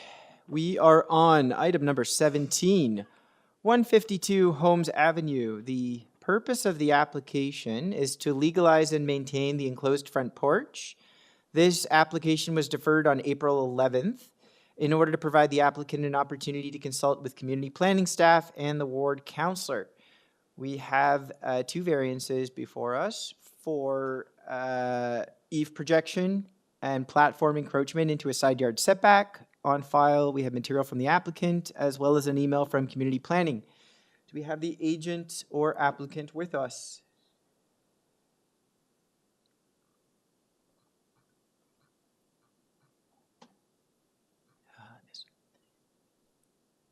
We have our agent. Yes, I'm here. Hello, your name and address for us. Sarush Kalustian from HSK Design, 1800A Avenue Road. Okay, thank you. Just give me a moment. I believe you've done some, you've had some correspondence with the counselor and with staff since we last met. We've had correspondence with planning staff, yes. Okay, and the outcome of that? So we eliminated the wall, so it's not part of the house. Essentially, it's a porch. So we've turned it into a porch. Very good, very good. Okay. I'm going to ask my colleagues whether they require a presentation on this. I do have a question. Sure, we have some questions, but I mean, right now, maybe let's start with the questions. Miss Martin. Just on the is there a right-of-way that is in question here? And do you have any intention, or does your client have any intention of parking on the right-of-way? Well, when you say right of way, do you mean like an easement or? Maybe I'm. Miss Martin. Is this? Just confirm, we're on item 17. Which one are we on? Number 17, 152 Holmes Avenue. Yeah, okay. It's the porch enclosure. Yeah. Okay, maybe I've got the wrong. You meant that when you say right of way, you meant that like the city right of way. Yeah. I see. Between the two buildings. Well, this is a corner property. Yeah, The porch is fronting the street there. Okay, I understand now. Okay, no problem. Through you, Mr. Chair, I might have missed it, but is it no longer an enclosure? Yes, my understanding, and I did confirm this with the applicant. So in discussions with planning staff, who I think had concerns prior, what they've done is they have taken out the wall, the glass wall on the front side, and they put it on a railing. So it's no longer enclosed. They've taken the enclosed and opened it back up. Did we receive a photo as part of the package? It's in the drawings. I did see it in the drawings. And it does show where the guard is going to be constructed. Some updated drawings for us, I believe dated April 28th. If you look at the east elevation drawing, Hold on. A4.1. A4.1. As well as A4.2 and A4.3. You've got the three elevations showing that the porch, that the enclosure is removed and now replaced with wood frame railing. See it? Oh, okay. Got it. Yep. Thank you. So hence why I guess planning is no longer recommending refusal. Okay. Any other questions? Nope. Okay. Do we have a motion this time? Well, let's go into committee. Do we have a motion? Through you, Mr. Chair, I'm happy to make a motion to approve this application in accordance with the, well, actually, there are no conditions in staff, from staff. So just a motion to approve it. I think that it's improved in terms of the look, in terms of its impact, I guess, no longer being enclosed. So I can support this. I think it's minor and May I suggest we tie to the elevation sure. drawings? Because the purpose states to legalize and maintain an enclosed front porch. Oh, true. Thank you. Yeah. So So we'd actually have to amend the I might suggest amending the purpose of the application, because the purpose has actually changed yeah, can we, through the process. are we permitted to do that? Sorry? It's at the front of the, Yeah. The front of the. but the purpose says to legalize and maintain the enclosed front porch. Yeah. Oh, okay. So it would have to be read to legalize and maintain the front porch. We'd have to remove enclosed. And perhaps I might suggest then adding either condition that we tie to those elevation drawings that show the enclosure's been removed and show the new guard.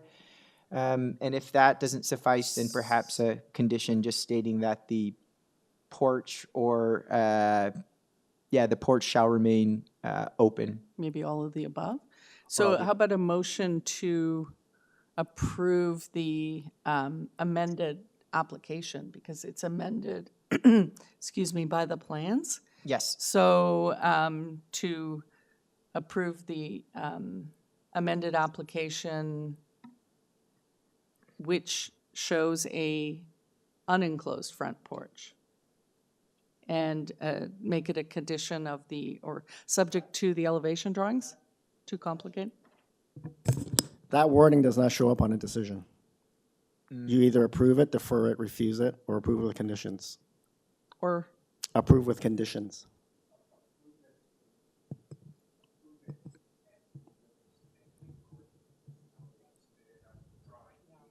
There you go. okay, there we Yeah. go. So you can also add a condition. So you can do Shall remain. three things. You can add a condition. So you can as is, or you can do a condition wording, or you can tie to an elevation.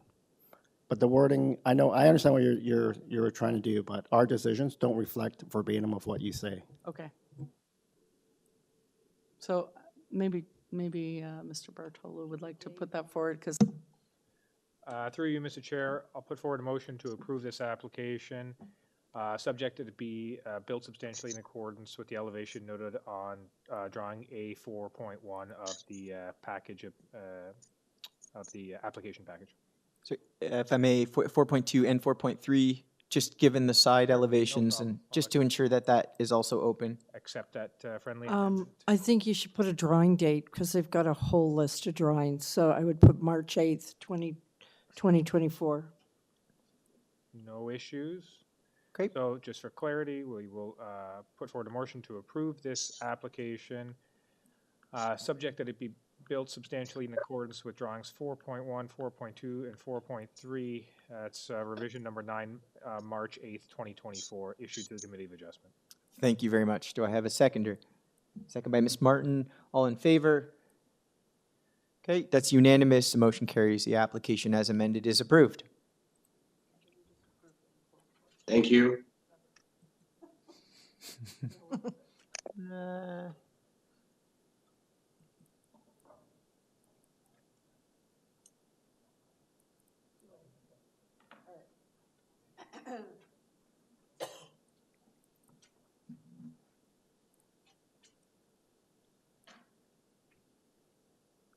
All right, we're on to number 18. 53 to 63 Sheppard Avenue West and 62 to 68 Bogert Avenue. The purpose of the application is a proposal to increase the building height, dwelling units, GFA, and decrease the amenity space. This application was deferred on May 9th of this year, with a number of variances related to the site-specific bylaw. On file, I have material from the applicant, a staff report from community planning, letters of concern from 59 Stewart Avenue, and a Miss Jessica Poon. Do we have the agent with us?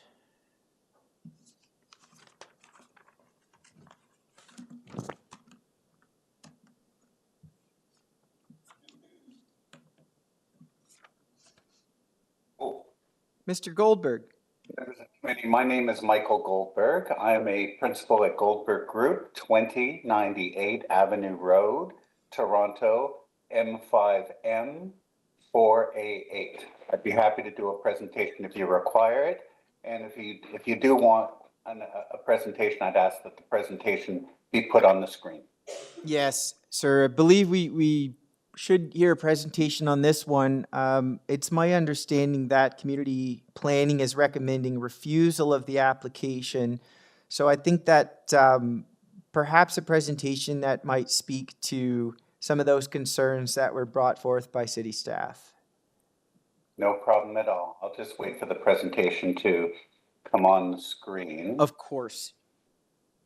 Just to confirm with staff, we don't have any other speakers on this item? We have one in person. Okay. It says a presentation materials there, down below.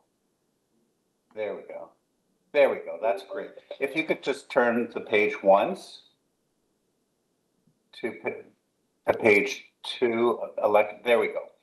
Now, members of committee, this is an application to increase an existing approved and construction has commenced of a condominium apartment building by 2 stories. And there is related variances relating to height and density and unit counts as a result. The reason for the deferral in May 9th was because there was conditions that community planning had asked of us that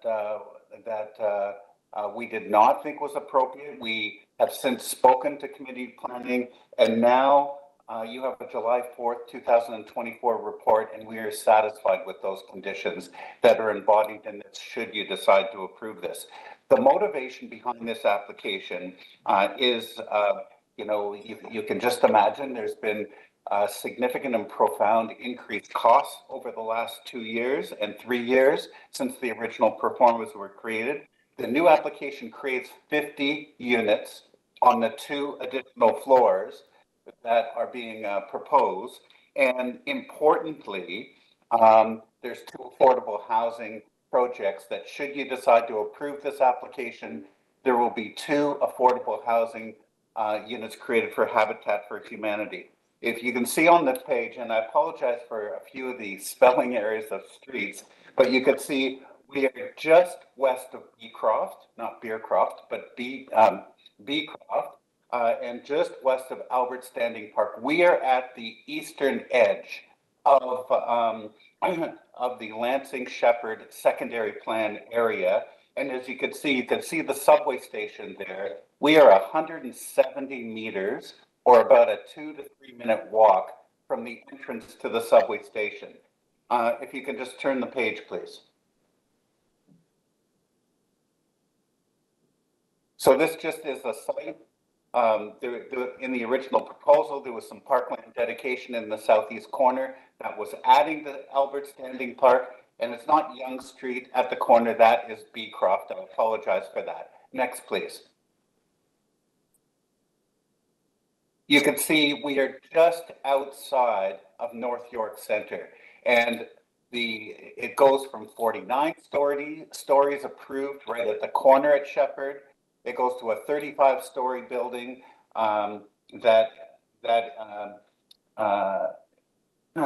21-story building, an office building that exists immediately adjacent to that, and then across the street is Albert Standing Park. So clearly this tall mid-rise building, or this 19-story or proposed 18-story building, is stepping down. It's not at the heights that would be proposed in the center at all, and is appropriate.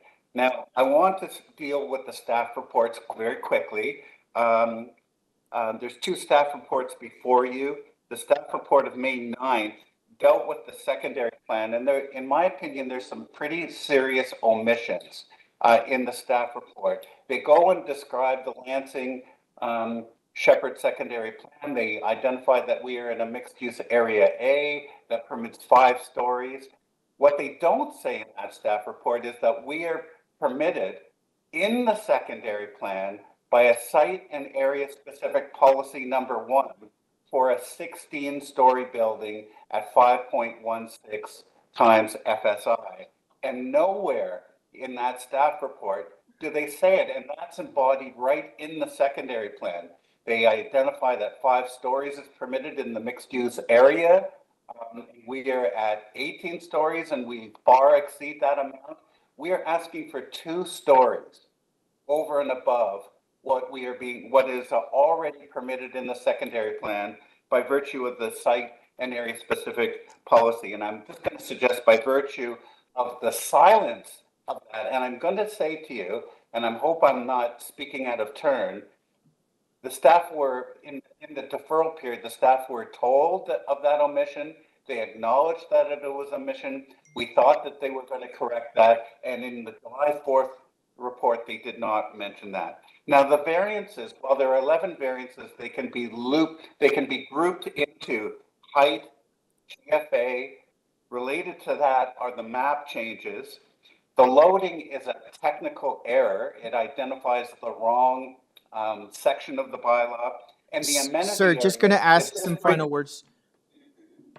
Okay, the amenity area is bringing it in line with approvals in the immediate area at the corner, at Emerald condominiums, and which are it's in the bottom left-hand corner, and at the Avondale project, which was approved in 2023. You have 2 letters of objection. Those comments were raised by, or addressed, I should say, by virtue of the update reports, traffic, functional servicing, landscape, stormwater management, and arborist. And I'm going to say you have a letter from Habitat Humanity, fully supportive, and Councillor Lily Cheng is fully aware of this application, fully aware of the affordable housing offer, and has not written into you. Thank you very much. Okay, thank you. Any questions at this time? Yes. Yes. Please. Question for the applicant there, Mr. Chair. Just to clarify, sir, you're saying that the old staff report acknowledged that there is an approved 16-story condition. You're moving to 18 stories, but the new staff report fails to mention that. Is that what you're saying? No. Sir, I'll clarify. Please. Sorry if I wasn't clear.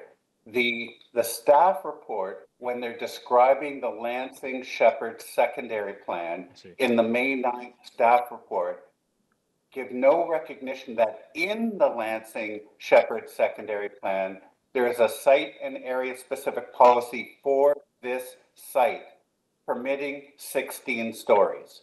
They make it sound like in the description of the Lansing Sheppard secondary plan that there's a permission of 5 stories in the secondary plan for this site, and that just is not the case. Understood. Thank you.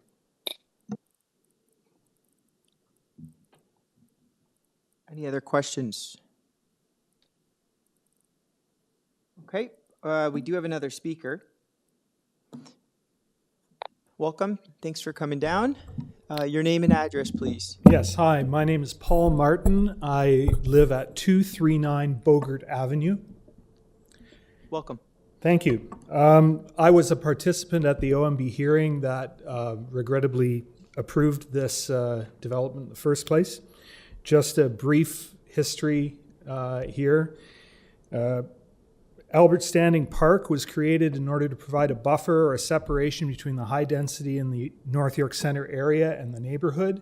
This application attempted to leap past Albert Standing and actually reallocated neighborhoods designated properties for this mid-rise building.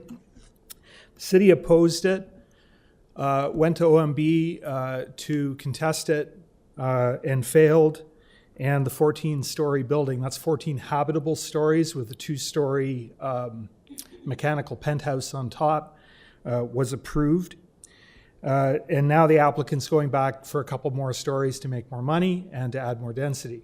And needless to say, I oppose that as a resident and as a participant in that original hearing for a number of reasons. Number one, there were very specific issues dealt with at that OMB hearing, in particular angular planes to the north and to the south. The angular plane to the north has been violated in this new application by a small amount. The angular plane to the south has been completely blown away. There is no angular plane separating the properties that will remain and remain designated neighborhoods to the south of the property, of the subject property. That's just completely gone. And the other point that the applicant made, that there's a carve out in the Lansing, Sheppard-Lansing secondary plan, that's as a result of the OMB decision. If they were to go back and apply for this building today, there's an in-place secondary plan that has survived appeal. That's the Sheppard-Lansing secondary plan. And it does limit properties to the area that's immediately, to the Sheppard Avenue properties. It does not allow expansion of the planning boundary to encompass the north side of Bogert Avenue, which is neighborhoods designated.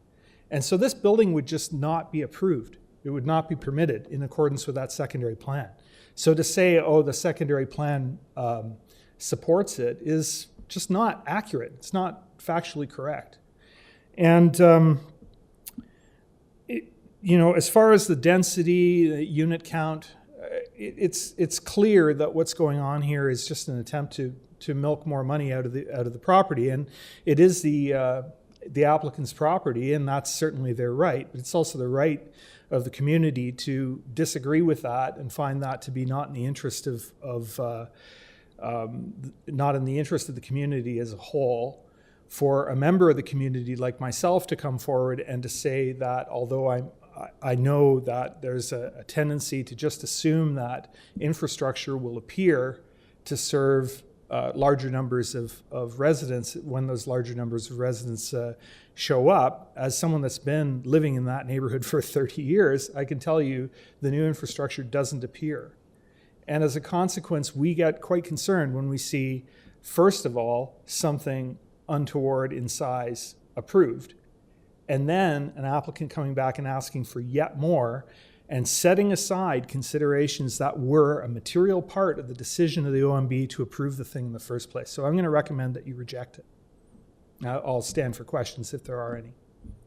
Thank you. I have a question about the those angular planes. Is that, would you be able to show us on a drawing Yes, where absolutely. these occur and where the intensification is encroaching on those angular planes? I think Yes, you if mentioned you- a north and a south plane. Well, okay, so these are angular planes that extend north and south. So if you bring up the east elevation or the west elevation, it doesn't really matter which one. Okay. So that'll show a section through, it'll show Sheppard Avenue, it'll show Bogert Avenue. So yes, okay, so you can see it here. It's a little bit difficult because of the size, and if you zoom, you might be able to see better. But you'll notice that there's a townhouse development that's on the north side of Bogert Avenue. It's to the left of the, and you'll see an angular plane drawn to the center of Bogert Avenue. Extend that plane to the right. Where does it go? It cuts off the upper stories of that building completely. You see that? Look at the one to the other one to Sheppard Avenue. You'll notice that when you zoom in on that portions of the building parapet intersect that angular plane. I mean, they've stretched it to the absolute limit on the northern angular plane, and the southern angular plane that the building used to fall entirely within has been completely blown away. And I'm just a layperson. I'm not a planner, and I can see this. So either those protections that are part of the mid-rise guidelines and were part of the approval are in place and to be respected and material part of the original application, in which case the applicant should be held to them, or they're not. And what stops them from building a 30-story building here? And by the way, former owners of this site appealed the secondary plan with the intention to put a 30-story building on this. Now, this isn't the applicant. I don't want to impugn their reputation, but I'm saying that was asked for and rejected at the LPAT. Okay. And actually, just one last question. Just with respect to the one angular plane, where I guess it's not really drawn, it's kind of cut short on the town. On purpose. does that angular plane, was the intention of that? I'm going to ask the agent the same question, but is the purpose of that angular plane, does that relate specifically to the townhouse, or was the intention of that angular plane to relate or to continue and, as with the other side, relate to the tower itself? I was a participant in the hearing at the OMB. The drawings by that applicant showed that angular plane extending. All the way, on both sides? All the way, okay. All the way, and showed that upper stories were set back to stay within that angular plane. And they've just decided not to do that here. Okay. Okay, thank you. Any other questions? None. Otherwise, okay. Thanks for your attention. Thank you for coming down today. Any other speakers on this file?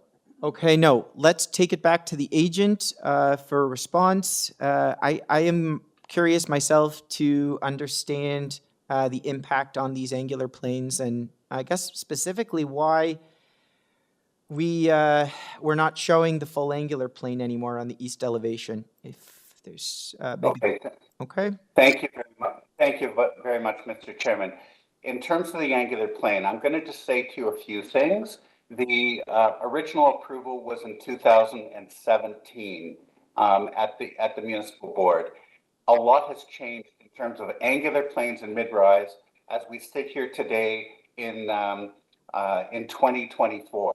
The reason why this application was originally approved was because of its proximity steps away from not only an existing major transit hub, which is an intersection of two subway lines and the convergence of many surface transit routes, but as you all probably are aware, there's now an extension planned for the SHEPPARD line to go west to meet with Downview Station. So this is going to become an even more major transit hub. So the angular plane was originally extending from the center line of BOGERT and projecting up to the top of the building in the original approval. Those angular planes have been usurped by proposed new mid-rise guidelines, which the existing mid-rise guidelines are not being applied anymore at all. And I'm also going to say no part of this building is in the neighborhoods. You could see that the townhouses are in the neighborhoods, but the building itself is not in the neighborhoods. The designation of this is in the mixed-use area of the subject site. The height of this building in the secondary plan, it's not just because the municipal board had accepted it. They incorporated it into the secondary plan, and it's not surprising because it's at the very eastern edge of the secondary plan. There is no development of a neighborhood's nature or of a Lansing Sheppard secondary plan area development east of here, because you're right at Albert Standing Park. I'm not going to really say anything more about the owners trying to milk more money out of this development. I think that's unfair. It's not appropriate in the circumstance. And what's being offered is the opportunity to provide 2 affordable housing units. All the commentary about the 30 stories are not relevant. This is a proposal for an 18-story building, and this building is under construction. So we're hoping that this approval will come in time to allow the approved additional stories and units to be incorporated into the appropriate documents so that construction, so that the approvals can catch up with the instruction. I think that's really all I needed to say. Thank you very much, Mr. Chairman and members of committee. Thank you. Thank you. Okay, any questions? Okay, we have no questions. Thank you, everybody. Let's take this matter into committee now.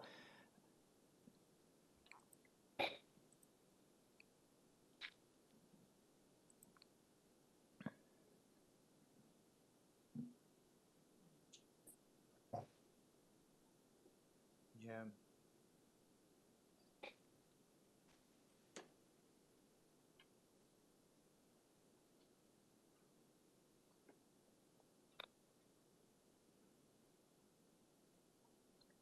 Any comments? It's Mr. Fazeli. Yes, through you, Mr. Chair. I'm looking at the staff report on when the package was deferred. If we look at that, I know that the applicant is talking about the definition of neighborhoods. I just want to read this part. Just give me a second if I get it. Yes. So just that we can discuss. I'm B? not sure. Yes. Gradual Yeah, transition? so, yes. I hear you. I hear you. I'm actually disappointed to see these angular planes just be tossed, because I think that we had something, or there, I mean, I think that that gradual transition between a neighborhood zone and a, it's not met, yeah.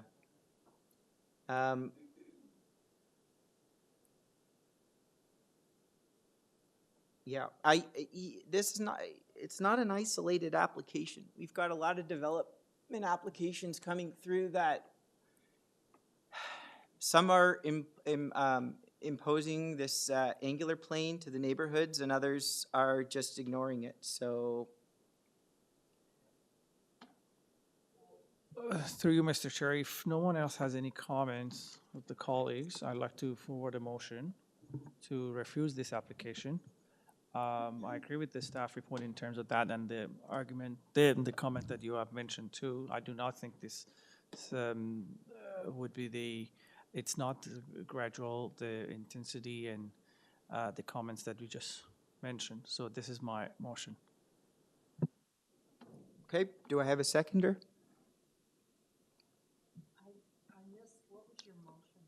Mr. Fazeli? Yes, the motion is to refuse the application.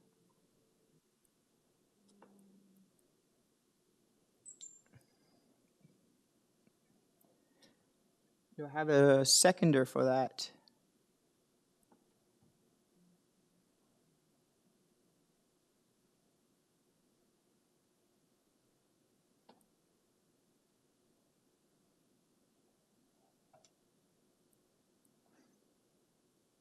Okay, the motion fails. I can put forward a motion there, Mr. Chair. Yes, please. Thank you. Through you, listen, I understand the concerns of the neighbor here today and the past history going through the various approval processes. However, I am of the opinion that this is the appropriate place for the density. It's well serviced by the transit, and if not here, then where, to a certain degree, right? And there's quite a few significantly taller buildings around it. I understand the issue around the angular planes, but I also understand the changing policy around that recently as well, from when this application was made until today, as well as many that are challenges of getting things approved and the density required. Therefore, I'm going to put forward a motion to approve this application, subject to the conditions noted in the recommendations section of the staff report dated July 4th, 2024. Okay. I have a second. Second by Ms. Casson. All in favor? Okay. Opposed? Mr. Fazeli, Mr. Allison opposed. The motion carries the application as stated as approved. Okay.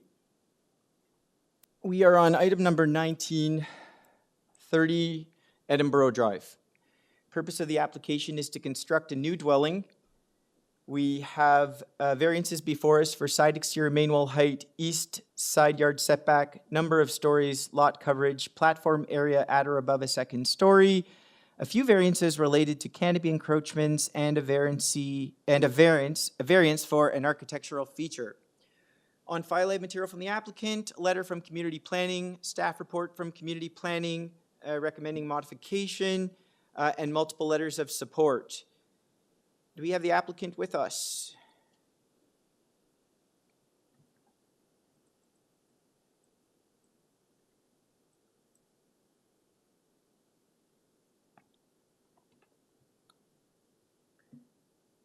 Do we have our agent on the line? Mr. Gutberg? Hello.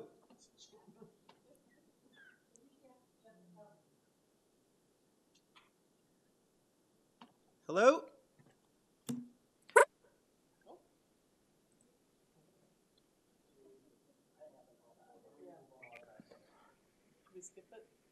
All right, we're going to stand this item down and come back to it. If the agent's listening, please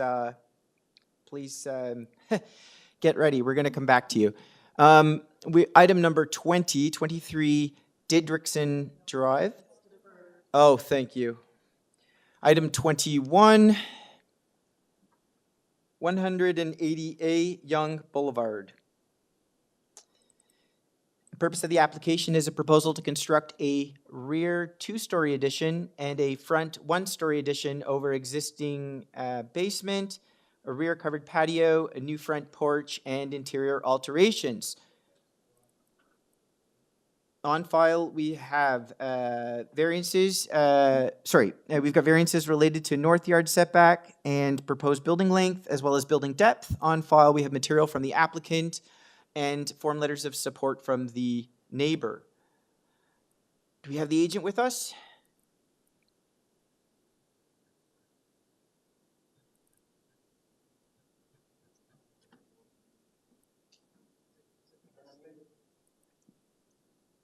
Agent with us? Yes. Hello. Can you hear me? Hi. Your name and address, please. My name is Kate Harrison. I am architect and agent. My address in Toronto is 78 DeForest Road. Okay, thank you very much. Just hang on there for a minute. I'm going to ask my colleagues whether they require a presentation on this one.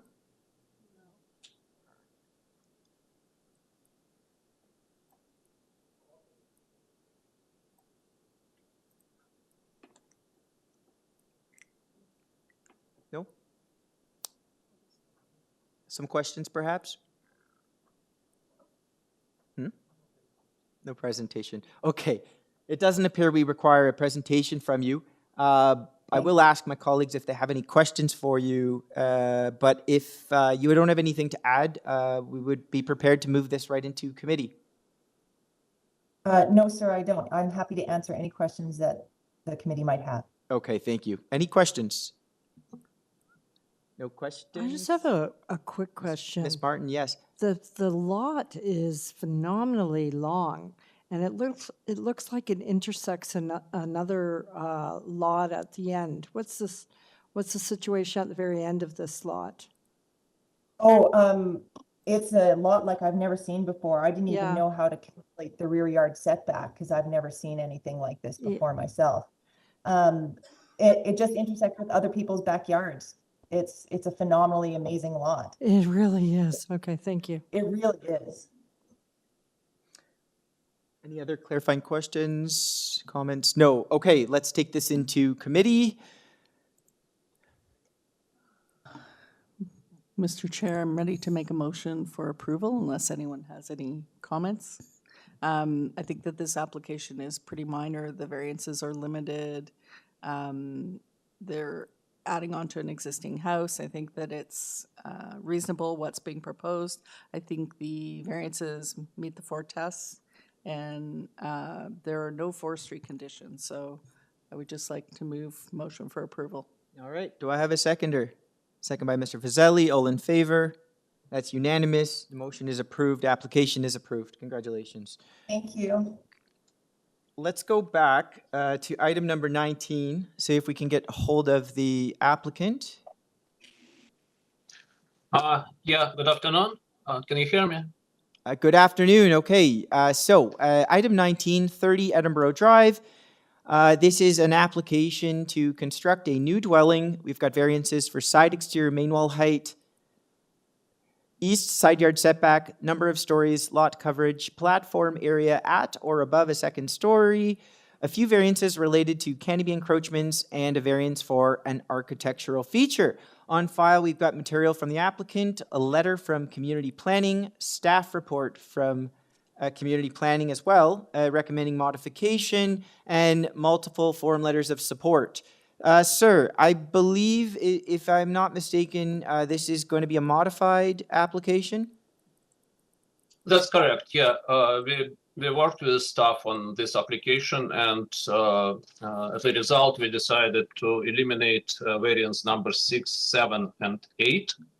Also, the variance number 5 is modified. Proposed area of the platform of rear deck is 7.8 meters instead of 10.5 meters originally proposed. So that's our modification. Okay. So just to confirm, variance number 5 is being reduced from 10.5 meters to 7.8 square meters and eliminating variance 6, 7, and 8. That's correct, yeah. Okay, thank you. Just give us a moment here.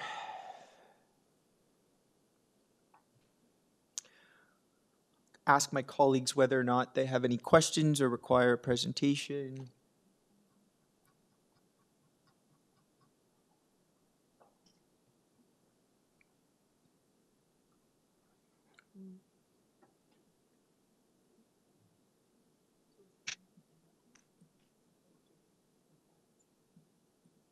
Maybe you better ask. Question for you. Through you, Mr. Chair, sorry, just one question, a clarification. Is the canopy removed, or is it just complying with the bylaw now? No, it's compliant with bylaw. We still have canopy, but just it's not projecting into the side yard setbacks, and it's not bigger than platform it's covering. Okay, thank you.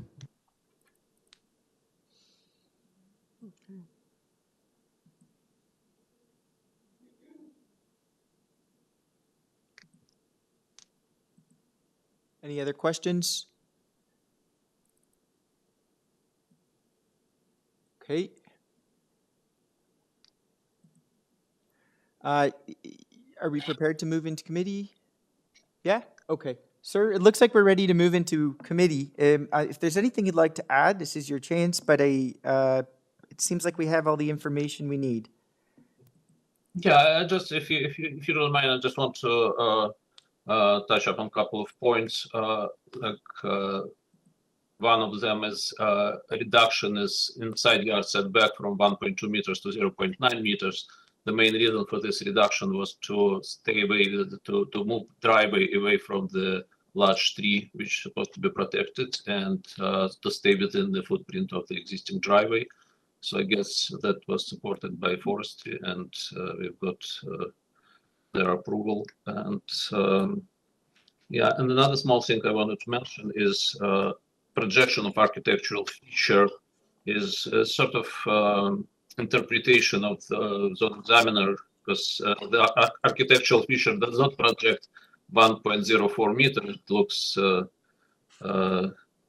strange, but it just projects slightly about 6 inches above the projected bay window. So since the bay window is already permitted projection, examiner interpreted that there shouldn't be any additional feature projected beyond bay window. So it's projected 1.04 from the main wall of the house, not from the bay window to which is attached. So projection from bay window is much smaller. It's like around 6 inches.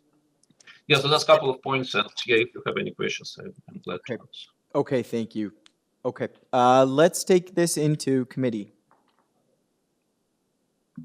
Okay, I can put forward a motion. Yeah, please, Ms. Martin. Put forward a motion to approve this application, subject to the staff report As modified. dated July 4th, 2024. I don't think there's a forestry condition on this one. Yeah, and I see that the amendments are in line with the planning report as well. Okay, Ms. Martin, just to note with your motion, I believe your intention is the motion to approve as modified? As modified, as outlined in the staff report, to remove conditions items 6, 7, and 8, variances 6, 7, and 8. Yep. And modify variance 5 to 7.8 meters. Squared. Okay, that's our motion. Second by Mr. Fazeli, all in favor? Okay, that's unanimous. Motion carries. The application as modified is approved. Thank you. Thank you. Okay. How are we doing, guys? I can go to the, where's the 4 o'clock? You guys need 5? I'm okay. We're okay? Oh, let's deferred. We're on our 4 p.m. Are we on, or we're on the 4 p.m.? Yeah.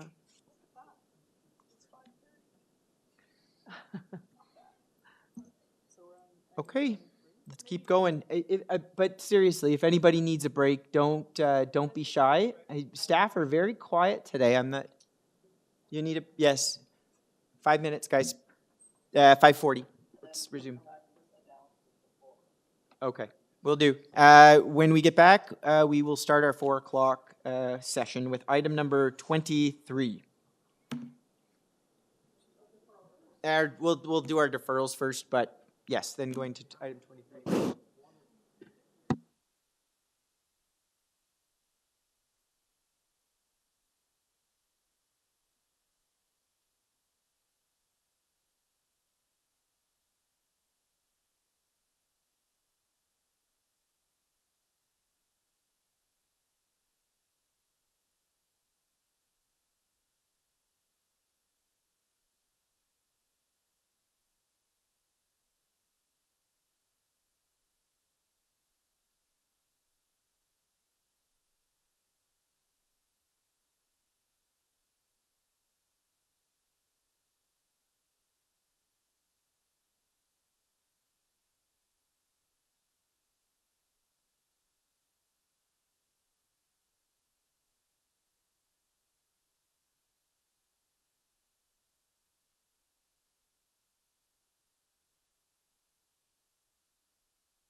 Thank you for your patience.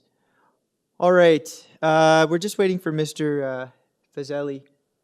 My video back on. Oh, we great. Everybody got their video on? Thank you. All right, we are heading into the 4 p.m. session now. We're on item number 23, 2551 to 2553 Yonge Street. The purpose of the application is to construct a one-story slab-on-grade rear addition to an existing ground floor retail unit with one variance for building height. We've got on file, we've got material from the applicant. Do we have the agent or applicant here?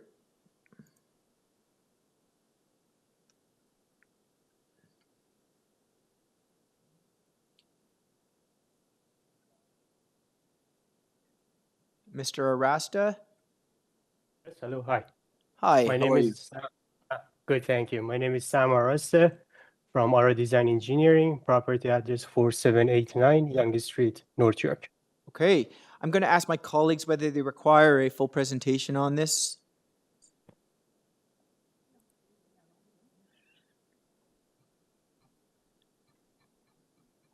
Got a one-story addition at the rear. The variance is pertaining to height. In this case, they actually don't have enough height, which is what flags the variance. It's be a first. So, no presentation. It doesn't appear presentation's required. So we're ready to move into committee if there's nothing else you'd like to add at this time, sir. No, can move to the committee, please. Okay, let's take this into committee. Have a motion? Yes. I guess the only thing I would just want to discuss is the reason why they want 3 stories to create more affordable housing, or what's the reason? I think it's just to maintain the character of the street. So most of the buildings are 2 to 3 stories. So it's right. You know, so it's doing that at the street frontage. But Yeah. this is just an addition on the back. Sure. So Okay. I think that's what it's for. Yeah. Okay. That's all. Okay. A motion? I will put forward a motion if there's no more comments or questions there, Mr. Chair. Please, yes, Mr. Bartolo. Okay, this may be the only person in the city of Toronto that doesn't want additional height, but c'est la vie. So I will put forward a motion to approve this application as is. I don't see any negative impact on the community, and they're just getting a little bit of extra space to for their shop. Okay, do I have a second?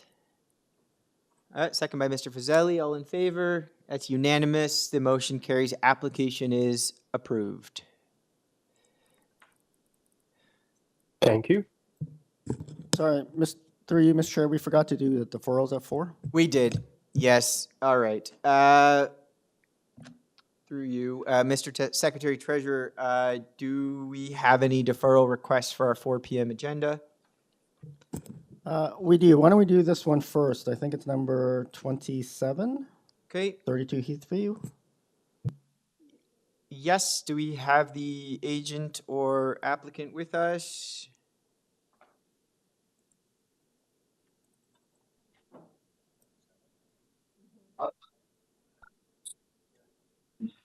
Yes?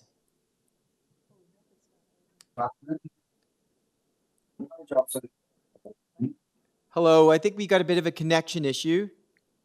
Yeah, I recognize the address. Why don't we move on? Why don't we move on to the next one? We actually have one more deferral request. Yeah. Number 32 at 77 Glentworth. All right.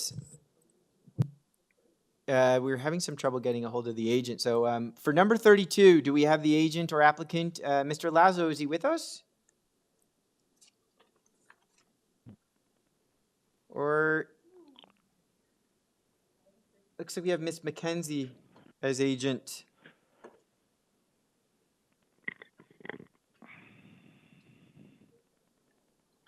Anybody there?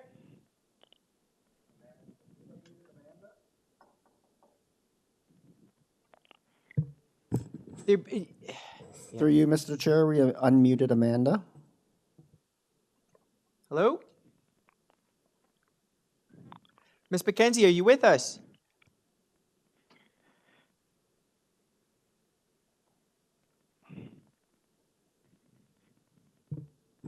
Okay. After all that, no luck with the 2 deferrals. Okay, Let's go back to the order. Yeah, I was going to say for the agents who are on the deferral, can you please hang up and join again? We're either having difficulty hearing you or you're unable to be unmuted. So why don't you go ahead and hang up and rejoin, and the chair will come back to you a little bit later. Okay. Yeah, we should be able to start moving along now. All right, let's go back to, I believe we were on item number 24. Item number 24, 153 Donlea Drive. Purpose of the application is a proposal to legalize and maintain the front yard parking.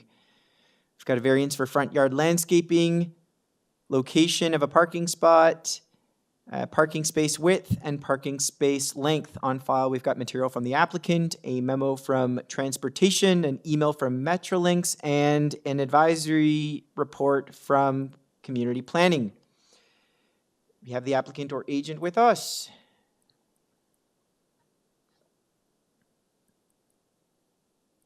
Agent for the application. My address is 2814 Hollington Crescent. Okay. Sir, I'm going to ask for a very brief presentation from you. Let's get the clock up on the screen.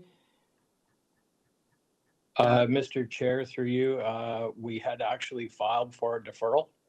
Oh, you had? There should be a letter. There should be a letter in our file. We received a new zoning notice, which we weren't expecting. Planning staff had reviewed the application and then asked the zoning examiner to alter the parking size variance due to the fact that the alteration made it on paper a smaller parking space. The application has to be recirculated, and given that we only received it about a week and a half before the hearing, there wasn't time to do that. So it will have to be recirculated, even though there has been no change to the proposed or the existing layout. Okay, very good. Right, I don't see any other speakers, so I believe we can take this right into committee for a decision. I have a motion.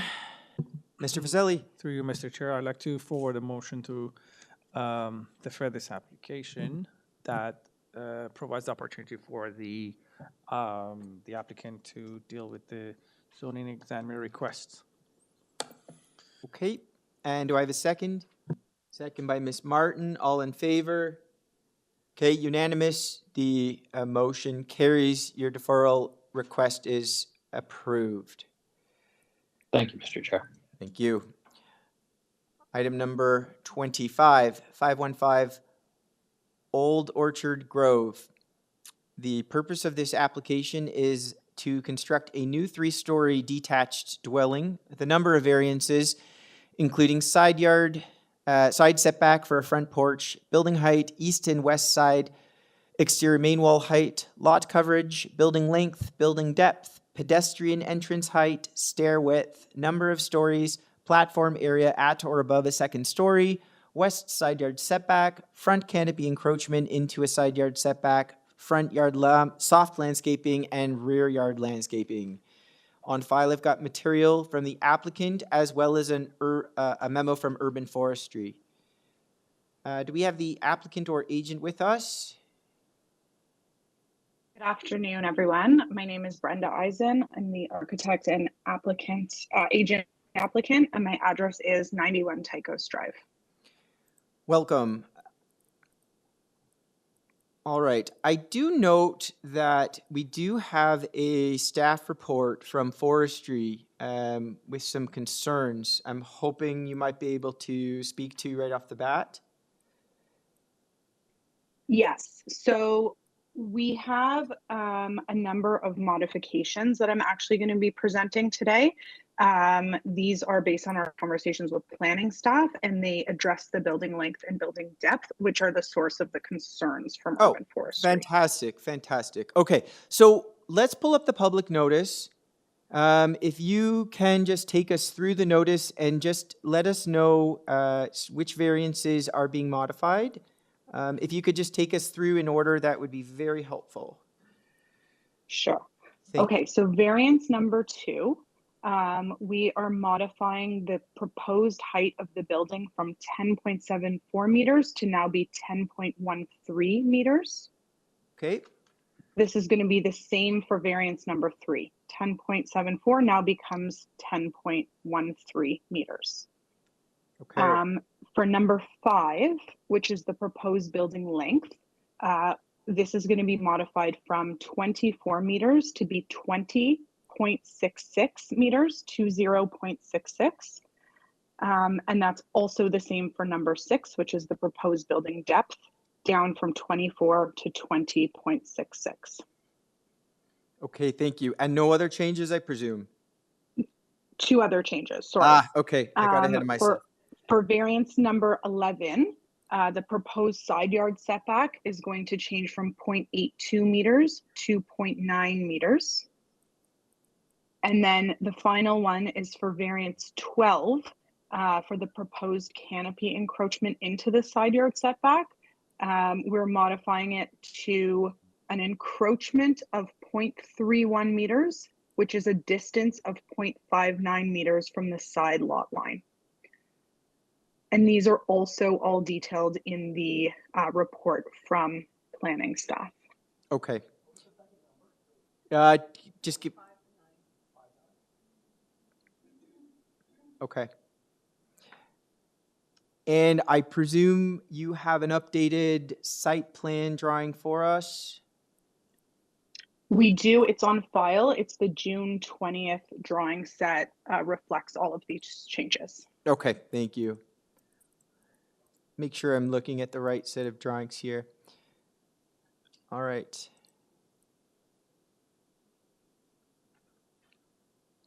Okay. I've just given the comments from forestry. I'd like to provide you an opportunity to give us a brief presentation. Let's get the timer up on the screen. Floor is yours, Ms. Eisen.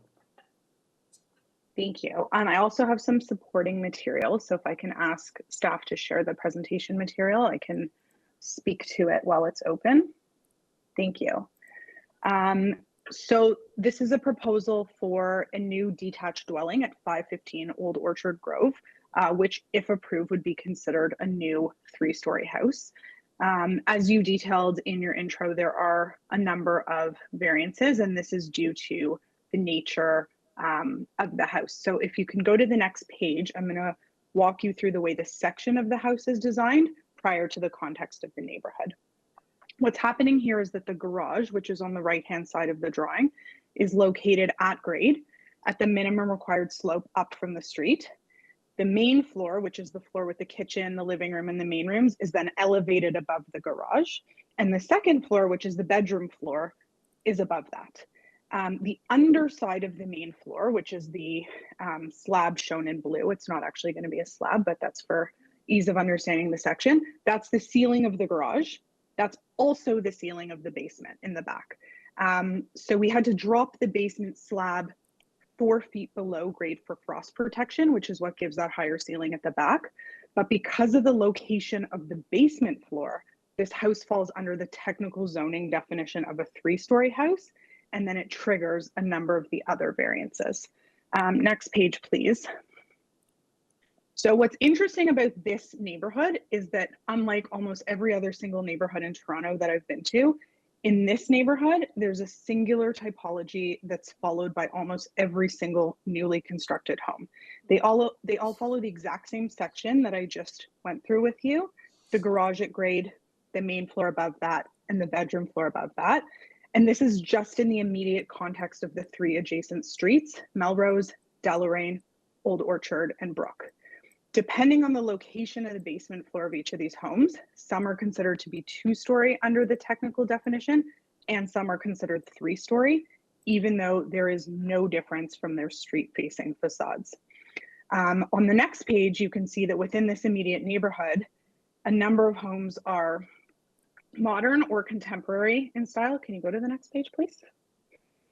A number of the homes are like our proposal, which is also modern, and they have flat roofs, and that's what triggers the sidewall height variance. So again, this is very much keeping within the context of the neighborhood.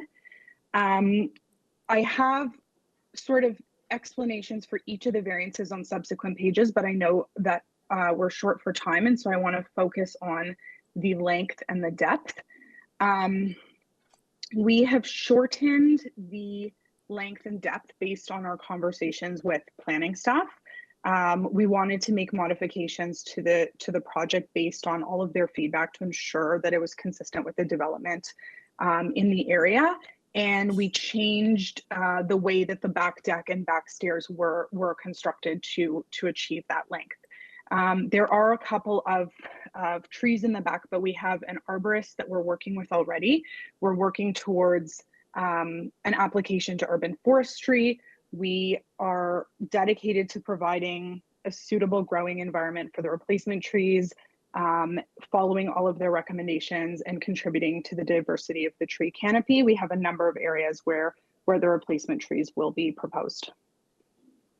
If you have any particular questions, I can go through any of the number of variances, but I'll also add that the property owners had individual conversations with each of the neighbors, and we were able to obtain 10 letters of support. So all of the neighbors together with the planning staff see this as an appropriate development for the neighborhood. We're committed to the tree replacement and to working with urban forestry. And I believe that this meets the 4 tests given all of the modifications and the feedback that we've received from everyone I just mentioned. Okay, thank you, Ms. Eisen.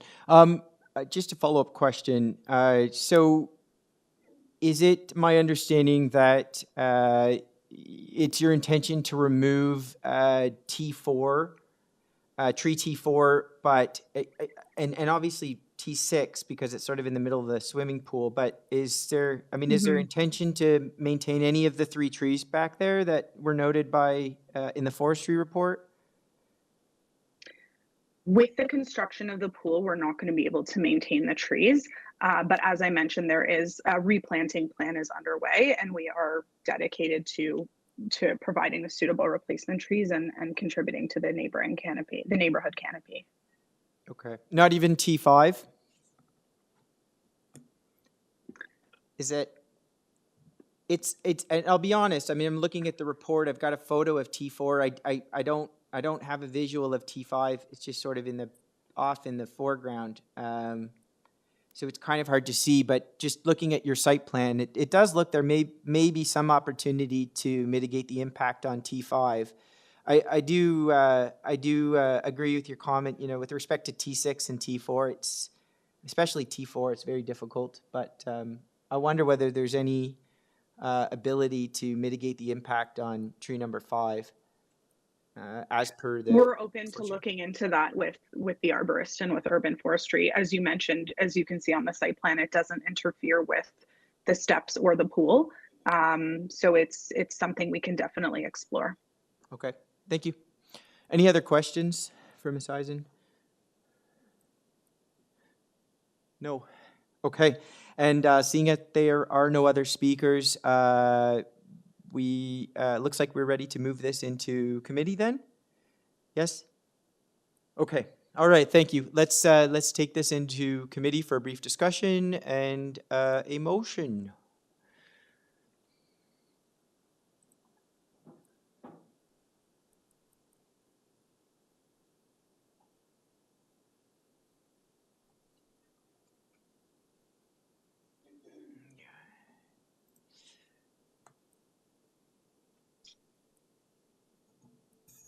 Mr. Chair, if there are no other comments, I'm happy to make a motion to approve this application as amended by the applicant and in compliance with the planning staff recommendations. Mr. Chair, I just want to ensure that because the applicant changed variance 5 and 6, that the planning staff report is still relevant or applicable.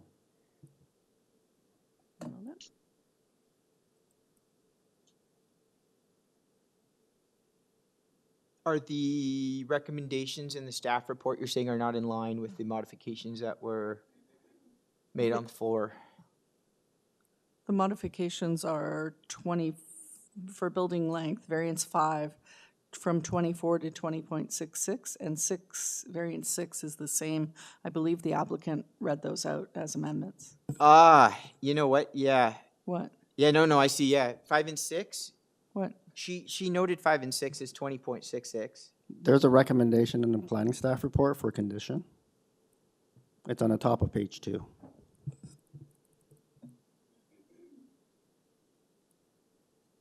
Oh, okay, that's fine. We can do that.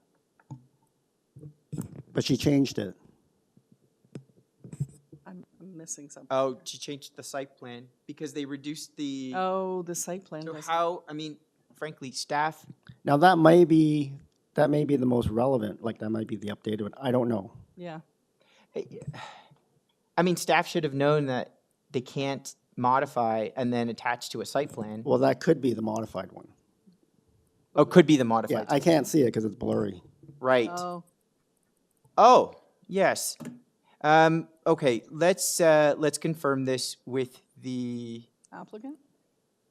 Yeah, I You want to wanna make go out? sure, we make sure everything's in line here because, okay, I'm going to take us out of committee very, very briefly. I just have a quick follow-up question for Ms. Eisen concerning the site plan that is attached to the planning staff report. Is that site plan reflective of the changes that you made today, Ms. Eisen? Yes, the site plan that is attached to the staff report reflects the changes recommended by staff, and this is the one they're recommending tying it to. Okay. It's shown on the site plan. It's at the very top, building length, 20.66. Oh, you did, yeah. Okay. Okay, yeah, and thank you for getting all of this sorted in advance of the hearing today and ensuring that we have the correct site plan attached to the community planning report. Is that, are we, yeah? Okay. We're going back in committee? Yes, let's go back to committee. let's You were in the middle of putting a motion forward. Yes. To approve the application as amended, subject to the condition that that variances 5 and 6 be tied to substantially in accordance with the site plan attached to the report, and subject to forestry conditions 2 and 3. Yep. Good? Yep. All right, do I have a seconder? Okay, second by Mr. Bartolo. All in favor? There was other modifications, not just 5 and 6. Okay. We captured, as amended, we did captured all of the amendments. Okay. But thanks for, Ms. Martin. Okay. Yes, all in favor of that motion? Okay, that is unanimous. The motion carries. The application as amended is approved. Thank you very much. Thank you. Okay.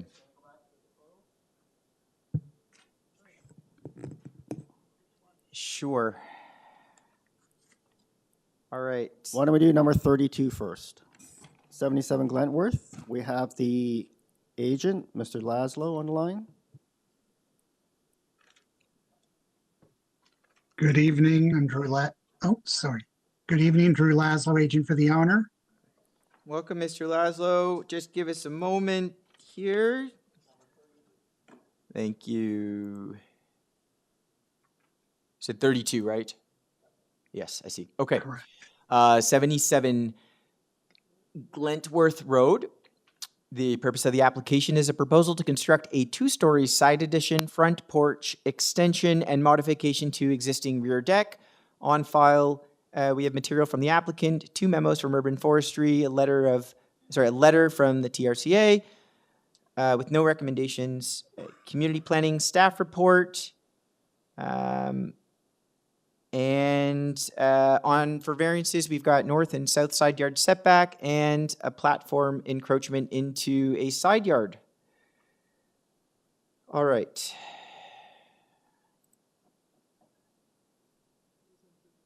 Yes. Sir, what's your reason for deferral?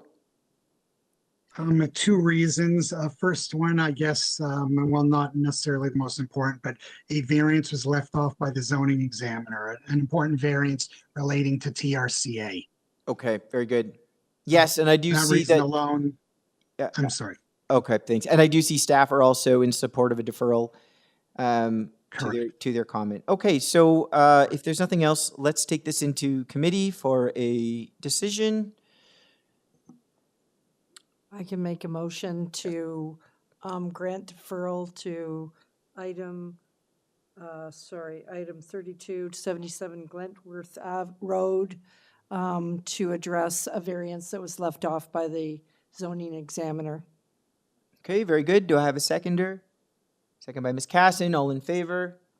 That is unanimous. The motion carries. The deferral request is approved. Thank Okay, you. thank you. All right, let's go. Do we have our other deferral agent? Yes, we do. And the item number? Thank you. Just give me a moment. Update my notes here. All right, item number 27. Let's get the agent online.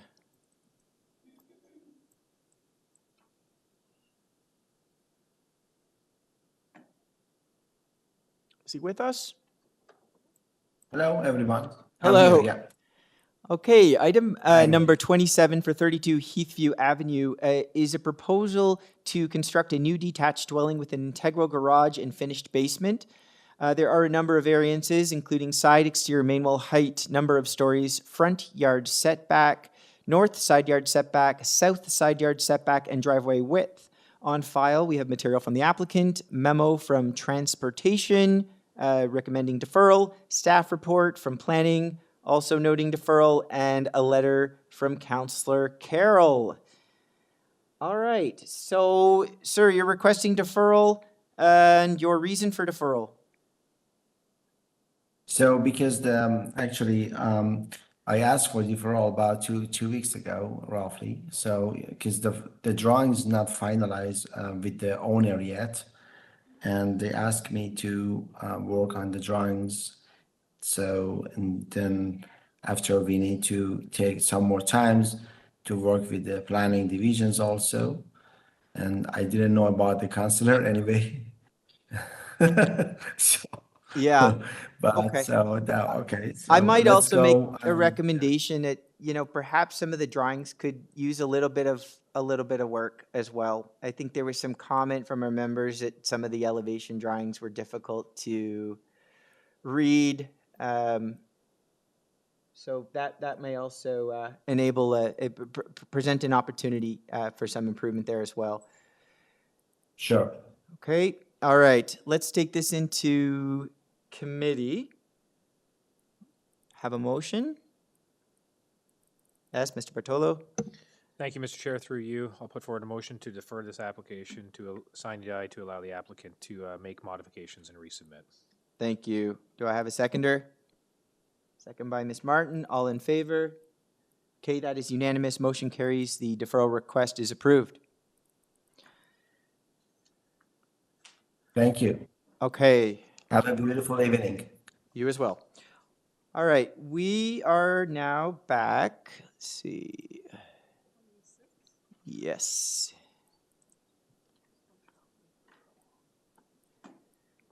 All right, item number 26. 18 Chamberlain Avenue. The purpose of the application is to construct a new multi-unit dwelling. We have a number of variances for side exterior main wall height and south side yard setback. On file, I've got material from the applicant. Do we have the agent with us? Yes, hello, Chairman and committee members. My name is Eddie Perez. We're at 537 Rogers Road, and we're the designers for this project. Thank you, Mr. Perez. Ms. Perez, I'm going to ask for a brief presentation from you.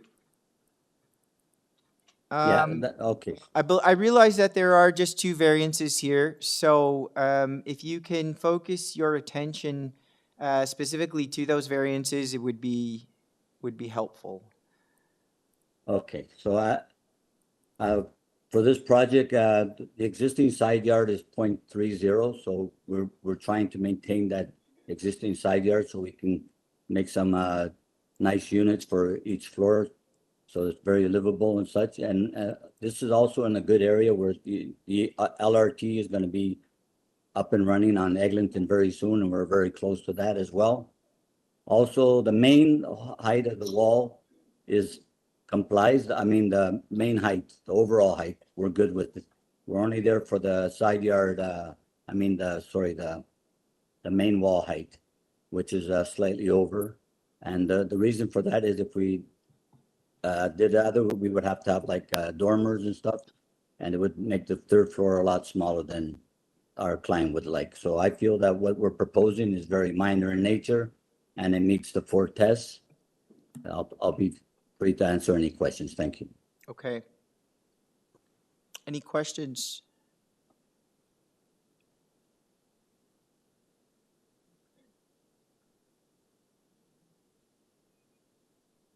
I have one question. You know, just with respect to the side main wall height, you know, while I can understand the challenges of the lot and what an angular plane may do if imposed on either side, but I question, I wonder whether or not there was an opportunity to allow for any setback on the uppermost story to perhaps mitigate the impact of the side main wall height, whether it be either an angular plane or a step back imposed at the front or at the rear. I'm just wondering why in this case you feel that 10.15 side main wall height on all 4 sides is meets the test of fit in this case. It's very common in this area with the main wall heights this high. They've gotten approved in the area all over the streets and that common area.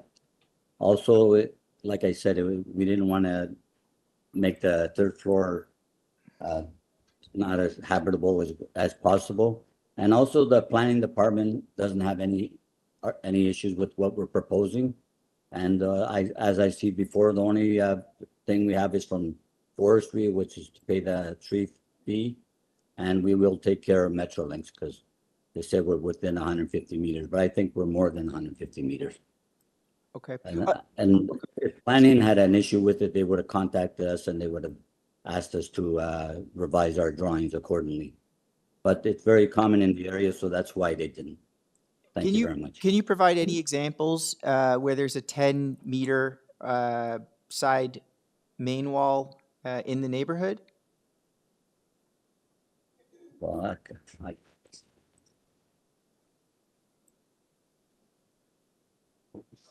I don't know the exact addresses for it, but I drove around and because when I saw the planning and that had no issues, I didn't present that part of it.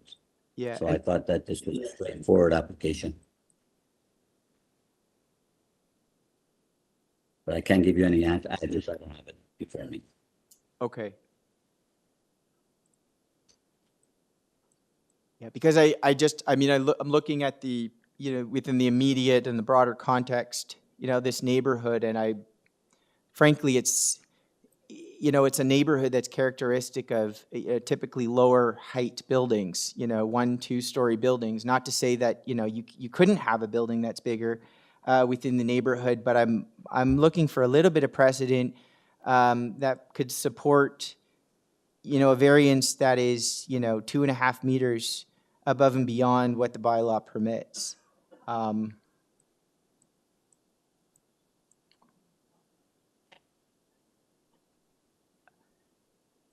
Yeah. There's no address, I guess, specifically that might support that variance. I can. Okay, fair enough. I don't have any in front of me, but if that's a very concern that would not approve this application, we can lower that main wall height slightly. I can put like a little bit of a slant on it. I can probably bring it to 8.8 meters.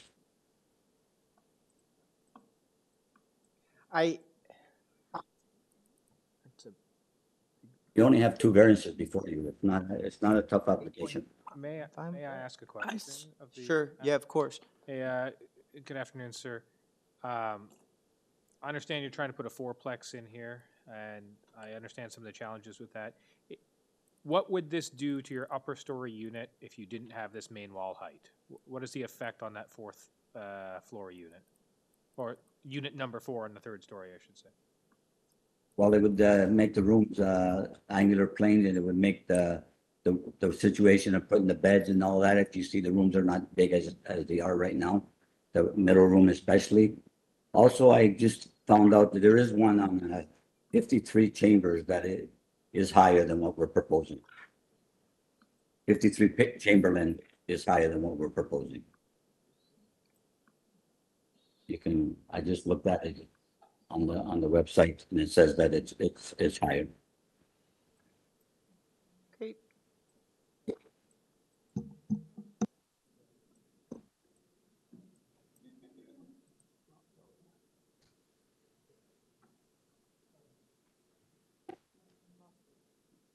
It's a very modest application. Like we're under the main wall height. The total wall total height, sorry, is under what bylaw requires. And like I said, if there was a big issue with it, planning would have notified us and asked us to change it. We change drawings all the time, and in this case, we didn't get anything from planning, and we thought that everything was good because, well, it usually is good when they say no, right? I mean, they say that they're okay with it. There's no letters, nothing from them. Yeah, sir, I mean, I'll speak from a concern myself. I mean, the reason I brought up the question is because typically when we have side main walls that reach above and beyond 10 meters, they're typically they only occur for a moment, you know, on the elevation, you know, perhaps to accentuate a peak or a very small part of the building. In this case, that 10-meter side main wall is being proposed on all 4 walls without any angular plane, without any setback to mitigate it. And I think my concern is further exacerbated by the fact that that main wall is now being permitted with a mere 0.3 meter setback to the neighbor. So I think combined, I frankly, I have a little bit of concern with respect to that. But I think you noted that there was an ability to perhaps modify the variance. That's correct. I can modify to 8.8 the main wall height. I'll put some on the 3rd floor and make it work. I just looked at my drawings. It'll be possible to do that. And also on the 0.3 meters, I can make it 0.4 meters. Okay. All right. I mean, it's not to say that, you know, this committee wouldn't be supportive of a taller building, but I just think in the way, and I'm speaking for myself, I can't speak for my colleagues, and I'll ask him in a moment, but when I look at it myself, I think, you know, it's not that a 10 meters can't be supported, but I think there has to be something to mitigate the massing, not necessarily on all sides, but maybe just on the front and the back. So I'll leave it there, but I will take your modification of 8.8 meters, and I'll turn to my colleagues if they have any questions or comments at this time. Oh, I'm sorry?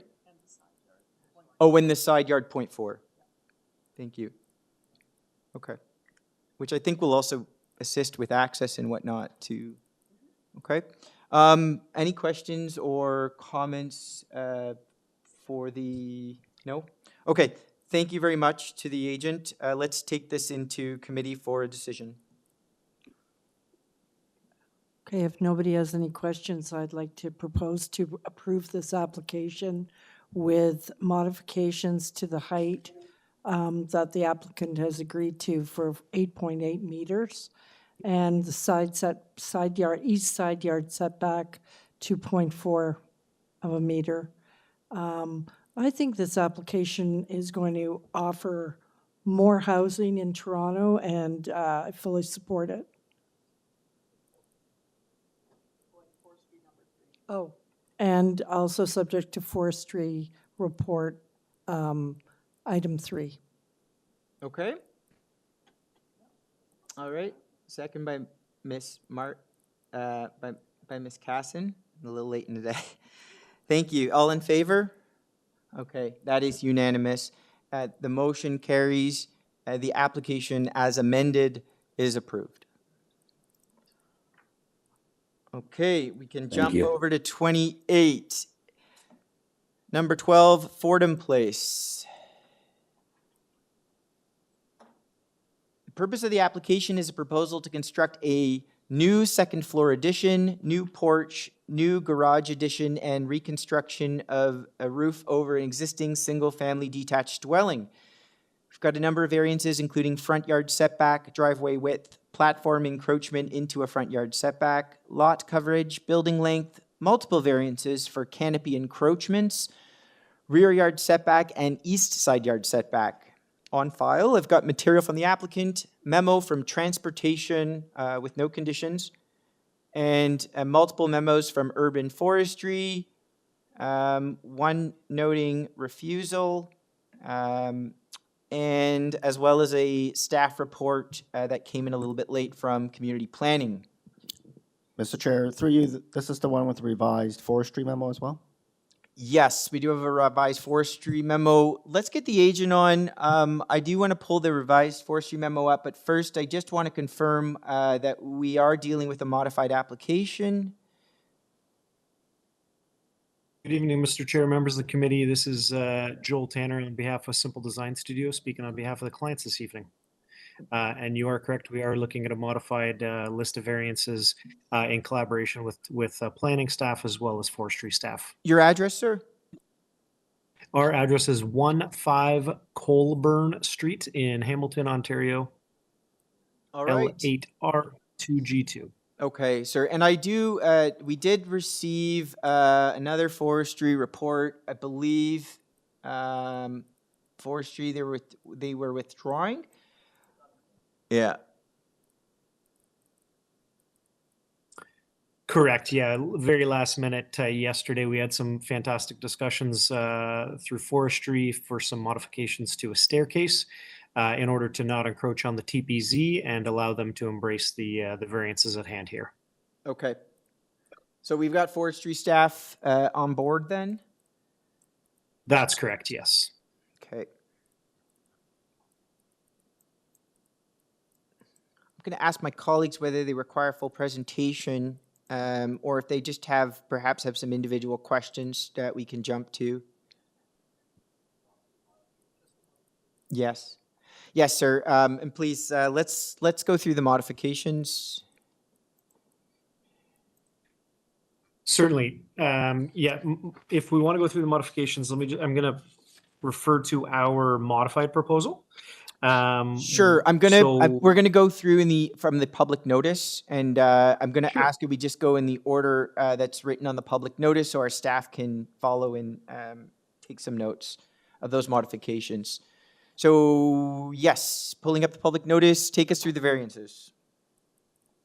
Yep, absolutely. So first variance here, we are looking at a required minimum front yard setback is 8.2 meters. The proposed front yard setback is 6.984. So this variance remains unchanged. Okay. And no additional modifications were requested by town planning staff. Okay. Variance number 2 is related to the driveway.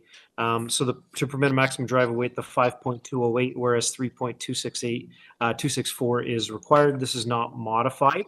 And I just want to note that there's an existing 4.224 meter. I'm going to interject. Let's avoid that. Let's hold off on any planning rationale or discussion right now. Let's just, for administrative purposes, get the modifications. So number 2, no changes. Number 3, any change? Number 3, there are changes. Yeah, this variance has been reduced to 4.1 meters at the request of community planning staff. Okay, variance number And then 4. from there, sorry, yeah, there was a further modification to actually bring it down to 3.9 from 4.1. So the presentation dictates 4.1, but we're actually requesting 3.9 based on feedback from forestry. Okay, very good. All right. What about number 4? Yes, Number that's 4 variance is gonna number remain 3. Variance number, Yeah, that's yeah, 3 is being reduced to 3.9. correct. Yeah. Oh, the second part. Yeah, the 1.13 is going to remain the same. Or no? Sorry, you're with regards to variance 3? Yes. Is the distance to the west side lot line, has that changed? That has not changed, no. Okay, so our 5.07 is being reduced to 3.9. 3.9, that's correct, yeah. Okay, very good. Variance number 4. And then 4 is remaining unchanged. Okay. What about number 5? Variance 5 is remaining unchanged, existing condition. Okay. 6. Remaining unchanged. 7. Remaining unchanged. 8.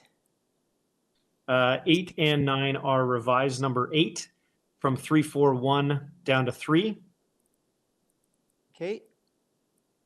And then number 9 from 2.74 down to 2.5. 2.5. Correct, yeah. Very good. And any changes to variance number 10? No changes. Okay. Okay, thank you very much.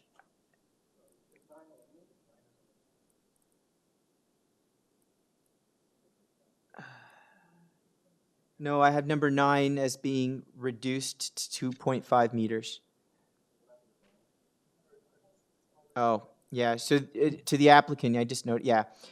So I guess you don't require variance number 9 then?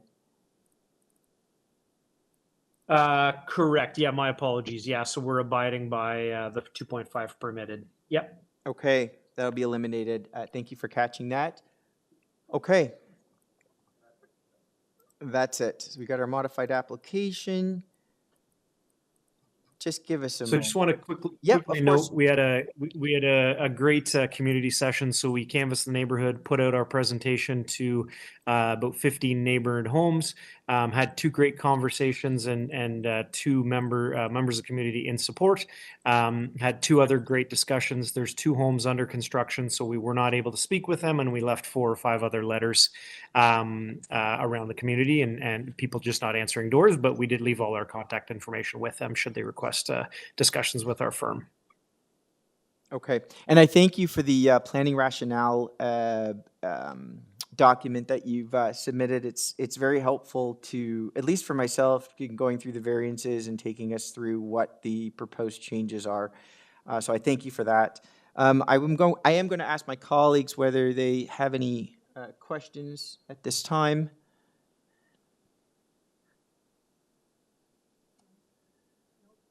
Okay, it doesn't appear we have any questions. It looks like we might be able to head into committee for a decision for you at this time. If there's nothing else you'd like to add? We can. No, that's it. Thanks so much, committee. Okay, thank you. All right, let's take this into committee.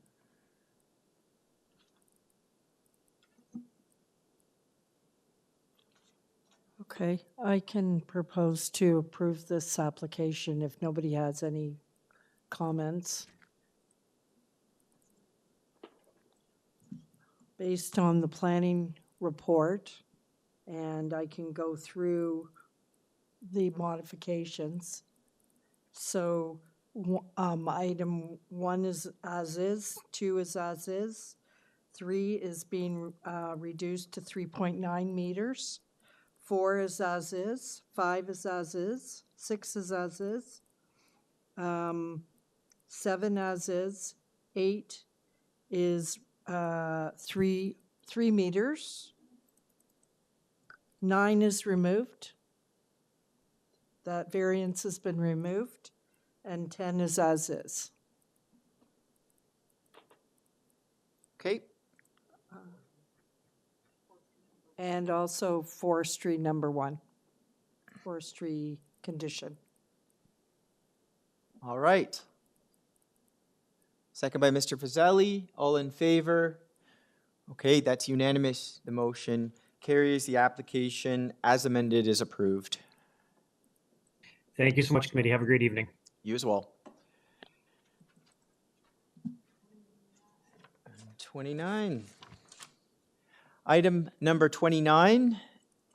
Address is 66 Row Avenue. The purpose of the application is to construct a new detached dwelling. We've got 2 variances before us for FSI and side main wall height. On file, we've got material from the applicant.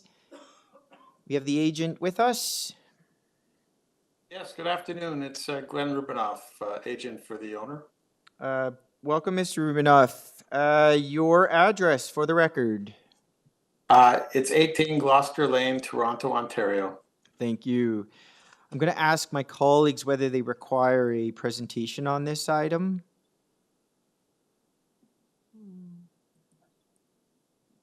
Okay, we do have a question from one of our members, Ms. Casson. To you, Mr. Chair, just a question regarding why you need the additional side exterior main wall height beyond what? Yeah, thank you. The style of the home and the way in which it's being designed, it's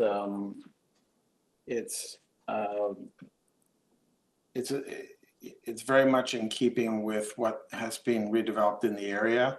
It's a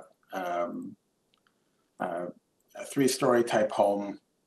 The ceiling heights are fairly regular. It's really about the style of the home more than anything else.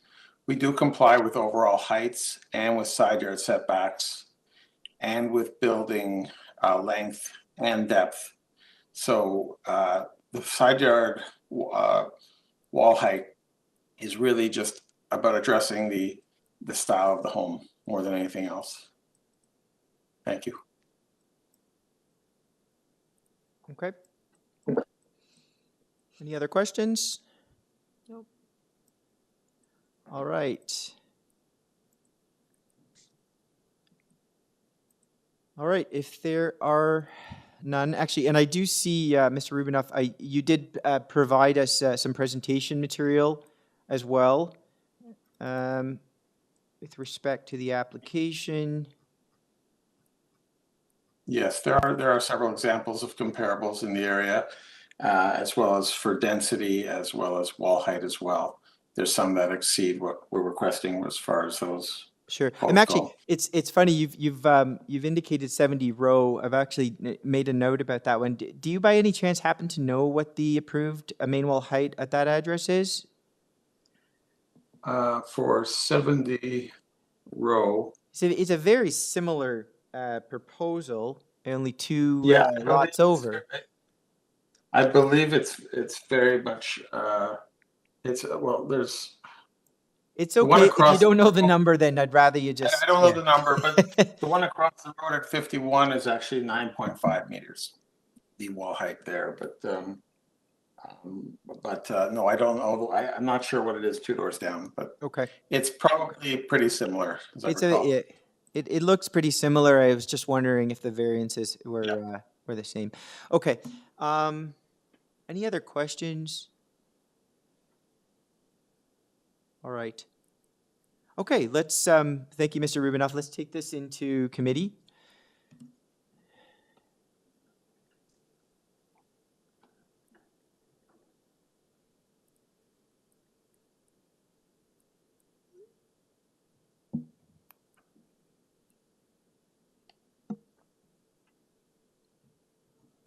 Mr. Chair, I'm happy to make a motion for approval here. I think that the variances are fairly minor, consistent with other developments in the neighborhood, the style of house, and I think that it meets the 4 tests, so I'm okay approving or moving the motion, subject to forestry condition number 1. Okay, do I have a seconder? A second by Mr. Bartolo. All in favor? Okay, that is unanimous. The motion carries. The application is approved. Thank you very much. Thank you. All right. Closing in. Item number 30, 664 Merton Street. The purpose of the application is to permit a rear deck and roof extension over part of the existing basement walkout. We've got 3 variances before us for platform area, east side yard setback, and area of an ancillary building. On file, we've got material from the applicant as well as 2 letters of support. Do we have the agent with us? Good evening, Mr. Chair, members of the committee. My name is Marco Vieira. I'm the agent and the designer for this application. My address is 257 Dunraven Drive. Okay, thank you. Just give us a moment here. I'm going to ask my colleagues whether they would like a presentation on this or not.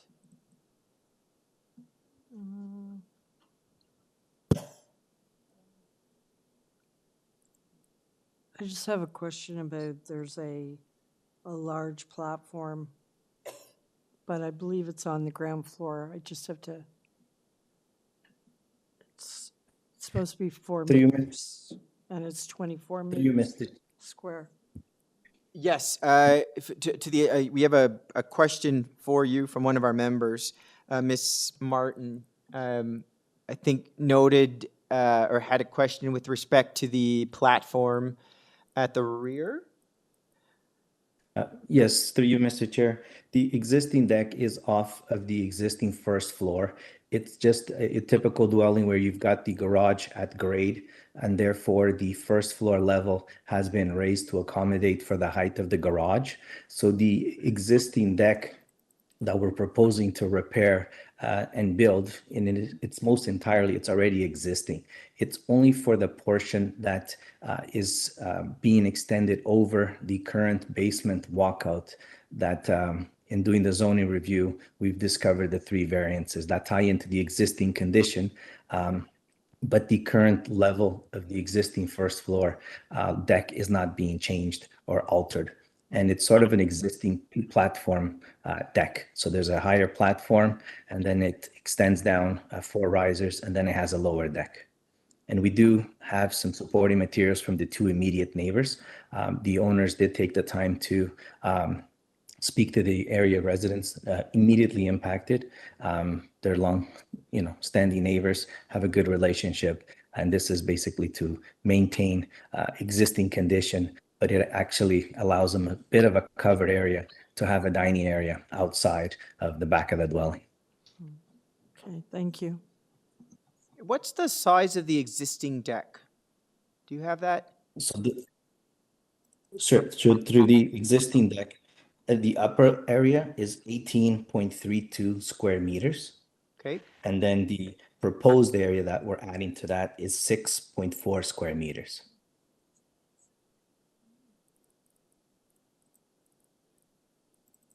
Yeah.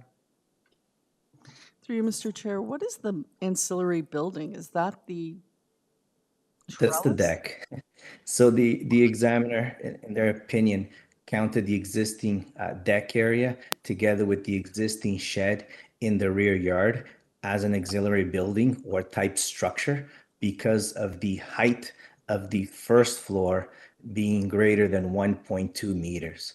So there's no other auxiliary buildings. It's just how the examiner defined this existing deck. Weird. Okay. Thank you. Yes, very.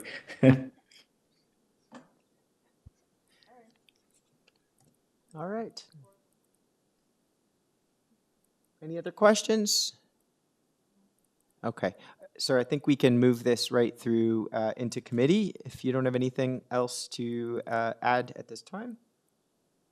Through Mr. Chair, no, I believe the application is pretty straightforward. It is minor. And I do believe it meets the 4 tests. And with the neighbors' support, I think this is an application that deserves the approval from the committee. Okay, thank you. Okay, let's go into committee now.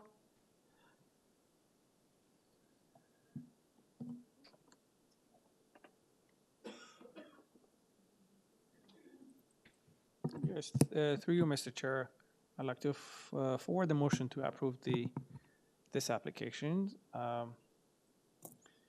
I believe it's, in my opinion, it satisfies 4 tests. I'm looking for the conditions. There are no conditions. I'm not sure if to tie to the site plans, substantially in accordance with. So this would be so forward the motion to approve the application with and tied with the substantially in accordance with the site plans. Site plan. Yes. Yeah, okay, Site plan, that's what I heard. Okay, we got a motion. Do I have a seconder? Okay, second by Ms. Martin. All in favor? That is unanimous. The motion carries. The application is approved. Thank you, Mr. Chair. Committee members, have a good evening. You as well. All right. Item number 31, 107 Elmwood Avenue. The purpose of the application is to construct a new detached dwelling. We've got variances for lot coverage, wall height, east side yard setback, west side yard setback, main pedestrian entrance height, side yard setback, number of stories, and rear balcony area. On file, I have material from the applicant, staff report from community planning recommending some modifications, as well as some form letters that are signed in support. Do we have the agent with us? Yes, sir. Ali Shakiri, 326 Shepherd Avenue East. Hello again. Oh, hello. All right. Sir, any modifications to this application? Yes, variance number 2. We are improving from 8.26 meters down to 8 meters for the wall height. Okay. Variance number 6, increasing the side yard setback of the front porch to 1.5 meters. The notice reads 1.2. We are improving to 1.5 meters. That's variance number 5? And there, number 6. I'm sorry. Yes? Okay. And the variance number 8 is entirely removed. We did this, we undertook to make these changes on the floor due to the request of the community planning. Okay. If you wish to have a presentation, I can. Otherwise, I'd be happy to answer any question. Yeah, of course. Just give us a moment. For clarification, variance number 2 reduced to 8 meters. Variance number 6, 1.5. And removing number 8. Everybody get that? That's correct. Okay, good. All right. I'm going to ask my colleagues whether they require a presentation on this item.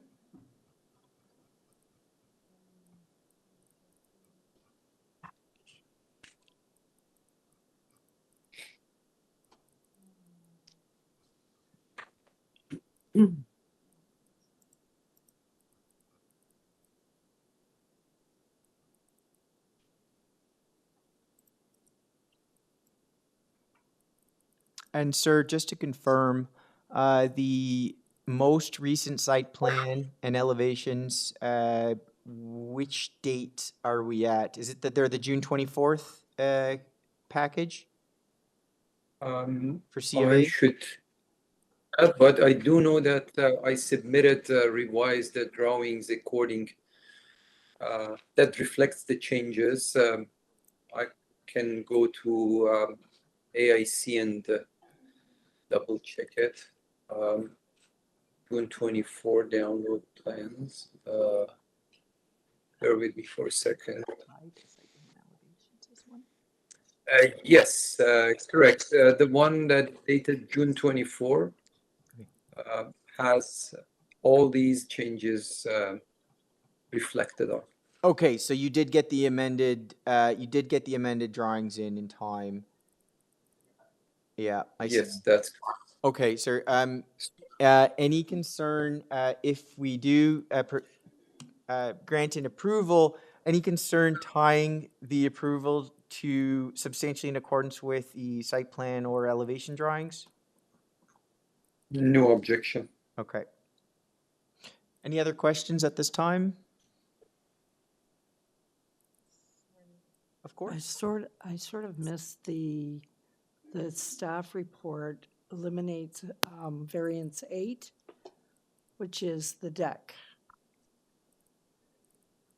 Yes, we did, to confirm variance 8 has been removed. Oh, okay.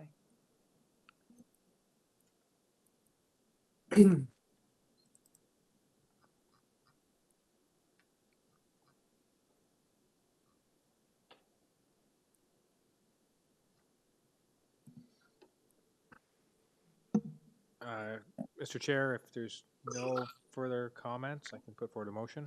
Sure, yes, Mr. Bartolo. All right, thank you through you, sir. I think the modifications made here and working with the planning department, this application meets the 4 tests and is minor in nature and generally keeping with the intent of the neighborhood and the bylaw. Therefore, I'll put forward a motion to approve this application subject to the following revisions. Variance number 2 be reduced to 8 meters.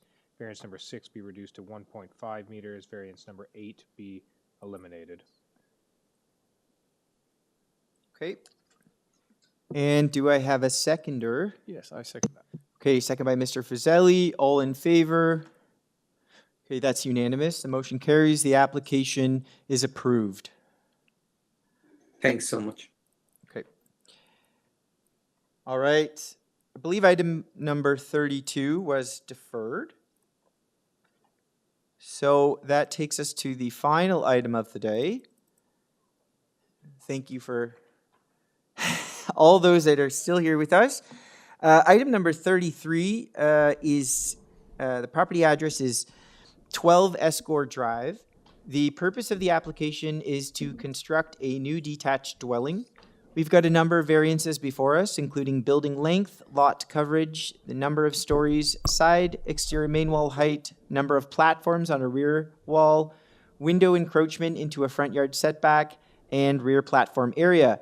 On file, I have material from the applicant, form letters of support from 7 ESGORE Drive, and a letter of concern from the South Armor Heights Resident Association. Welcome, sir.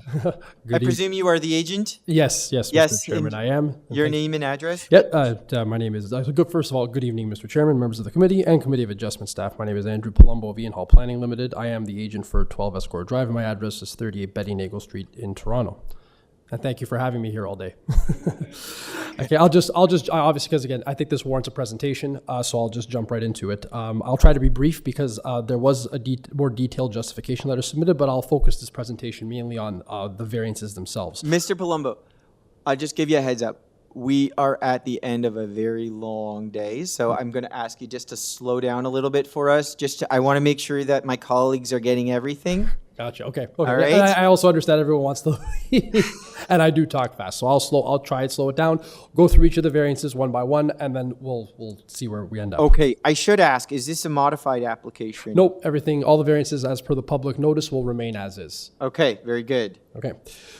So firstly, there is a variance for building length that requires a 1.93 meter increase from the 17 meters that's allowed, because 18.93 is what's being requested. One clarification I'll quickly make right off the bat. I think it's important for this particular variance.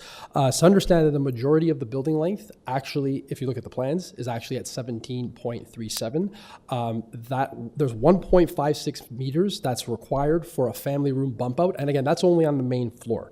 So while it is, again, a variance that needs that extra building length to accommodate that bump out, it's only for that main floor bump out. It's not for the entirety of the main floor, nor is it for the second story. So I think that helps in terms of to control the massing impacts with respect to when you're considering contextually what's associated with this request for building length. And one thing I'll also point out is that these the rear of the actual bump out is in line with the rears of both the adjacent properties. So there's nothing out of context in terms of the length being contemplated, even with the small bump out.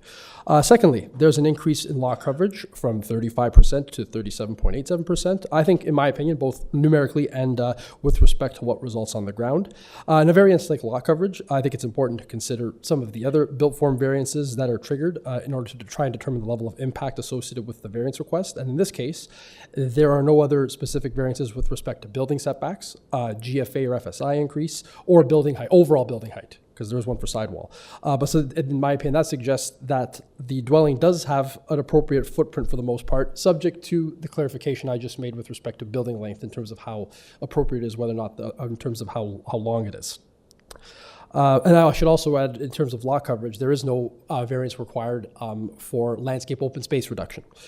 With respect to, and I'll just try and make a clarification again for the committee while I'm here, with respect to the variances required for the total number of stories, the rear platform size, and the total number of rear platforms, I think it's important to note that these variances, and it's similar to an application that was on earlier in the agenda, they've mainly been triggered because the midway point of the basement of the proposed dwelling is not below established grade. So as a result, basically, what would normally be the basement is now the first story, the main floor of the dwelling is the second story, and the top level would be the third story.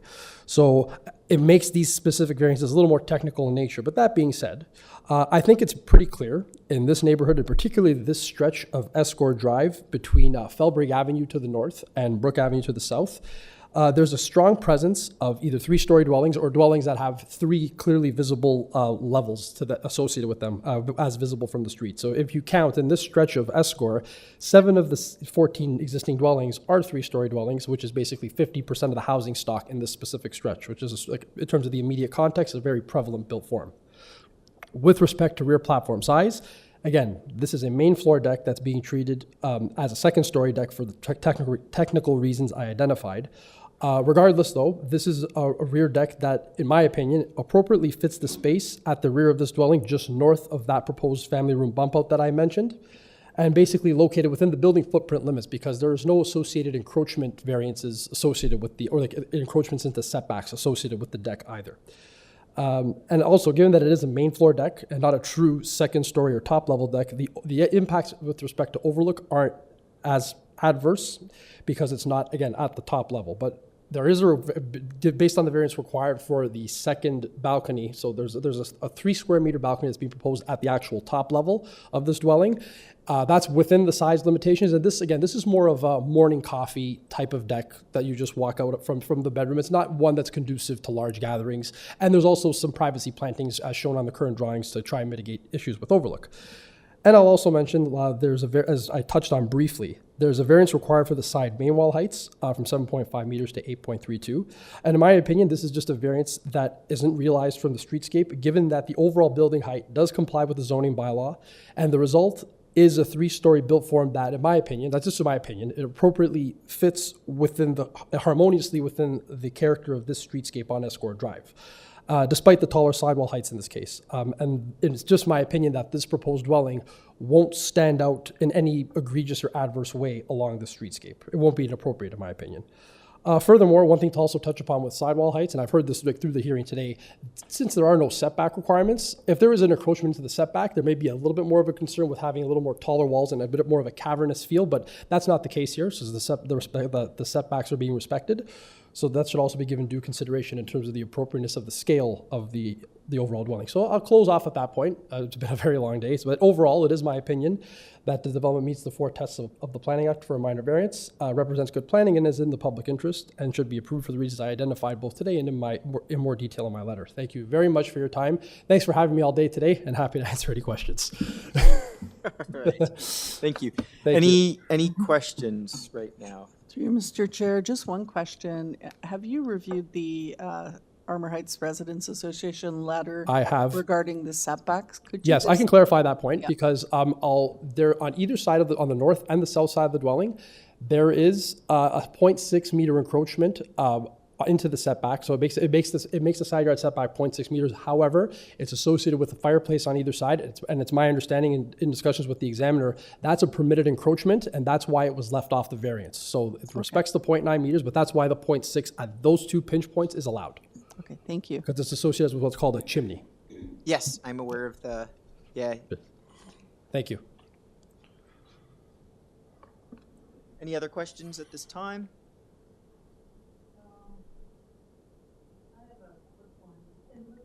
Sorry. It looks like you do have two platforms on the second level, one at the front and one at the back. The variance is with respect to along the rear wall, as far as I'm aware. So they didn't notice the one in the front, I guess, because you have another balcony in the front, right? On the second level. I'd have to double check that. I'm not sure that, because if you're looking at the south elevation, I actually think that's looking south. I don't believe there's the front elevation is. So the architect is present here. That's why I'm looking back. It looks like two to me, because if you look at the rear elevation and then you look at the front elevation, there's a balcony on the front and a balcony on the back, the second level. Yeah. You have to come down here if you're going to speak. The architect is present. He prepared the drawing, so we can clarify that. Okay. Yes. It's not, it's not covered. It wasn't noted as a variance. Hi. Hi. Your name and address for us, sir. Hamid Reza Homayuni. My address is 6 Marie Court, Thornhill, Ontario. Thank you. Okay, and we had a question concerning some balconies from my colleague, Ms. Martin. Yeah. So Well, it we looks have like there's three, like one that you've noted is sort of ground level, and then one above that, and then one also in the front. just front side of the building. We have just one balcony and the second floor. If you Well, go how to come the there's two shown? On the front. front. On the front, there's one. There's one in the front, yeah. Front west elevation, there's one in the front over top of the door, right? Or am I wrong on that? Yeah, just the one. Yeah, exactly. So then the one at the back that's shown here with the door going out to it on the second level doesn't exist? No. Go to the rear east elevation. At the so It's got a plant, you've got a plant shown and another balcony. That doesn't exist? no, for this is just for the back of the building. So we have a two platform, one for deck and one for the second floor. On the back of the building? Yes. So that's my point. You've got three platforms. Yes. Okay. We have a three platforms, but so we can have a one platform for each side. So for front, we are okay to have a one balcony, and for the back, we can have a one balcony. But now we have a two. But the reason that we have a two is because the definition of basement here. Okay, that's all the clarification I wanted to know. Yeah. That there was no variance for the front balcony then? No. Okay, thanks. Any other questions? All right. Thanks, guys. I'd like to hear from our other speakers. We have anybody in person here to speak? Yes, please come down and state your name and address for us.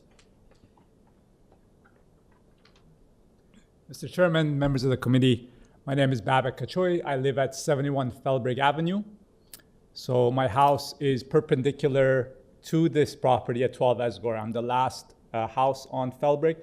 So 12 ESGORE backs onto my property, and you can see that it does so at the level where my backyard starts and where my seating area would be. My specific concern is only in regards to one variance, which is variance number 7, and it has to do with the size of the deck that they're requesting, or the platform, on their main floor. Can I continue? Yes, Yeah. please. Yes. So I would like to go to the submitted material by the applicant and the reason they've asked for this variation. And I would like to quote them. And in their application, they have said that in the case with respect to maximum platform size, 4 meters squared is often not sufficient platform for the purposes of providing a rear yard amenity in addition to the existing backyard space. And thus the request for a larger, more efficient rear deck from a size functionality standpoint with a proposed size of 12.75 meters squared. In addition, given that it is a main floor platform, the increased size isn't expected to have impacts of overlook or privacy, as it is technically located on the ground level, but based on the interpretation of the basement. Now, if I could take your attention to the architectural drawing submitted, on page number 4, which is a bird's eye view of the entire building at the main floor,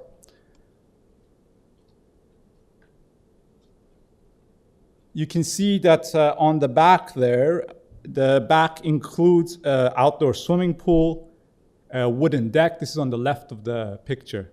A wooden deck, a hard landscape area, a fire pit, and then you can see the proposed platform there. And if you look at the drawings there, you will see that there's a foldable door there. So in fact, this is not so much a deck as an indoor-outdoor kind of space where you can open up the entire wall and people can come out. And this space is 3 times the allotted space, more than 3 times, 12.75 meters squared. And if you look at this lot, it's a wider than usual lot, and you can see that there's many kind of outdoor spaces and amenities that are accommodated there. And this platform doesn't really have to exist at this height, given that it can actually drop down to the grade, and you can have the same space at the grade level. If you look at page 8 of the architectural drawings, you can see that it's actually labeled south elevation, but you can see the side of the deck on there pretty well on page 8. I believe there's one more.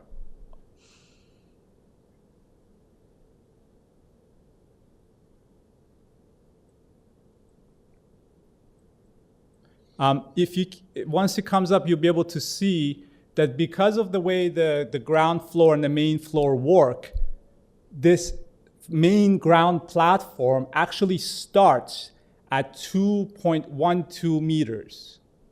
So the bottom of this indoor-outdoor living space sits 12 centimeters higher than the maximum allowed fence. And it looks directly into my backyard.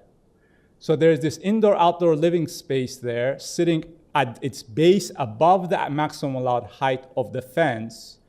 And the reason it's being requested is that there is not enough amenities and outdoor space, even though there's all the space there, and there's balconies as well on the 3rd floor as well. And in terms of the impact, I would put to you that there is impact on privacy, specifically to me, because there's just no practical way to block multiple balconies looking down, including this outdoor space. And that space can also exist at the grade level, which is actually the pattern of the houses around there as well.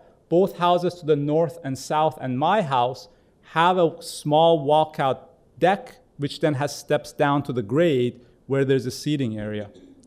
Now, I note that the resident association is also against this variance, and the letter of support is actually from a neighbor that's on the other side of ESGORE Drive and is not impacted by this specific variance.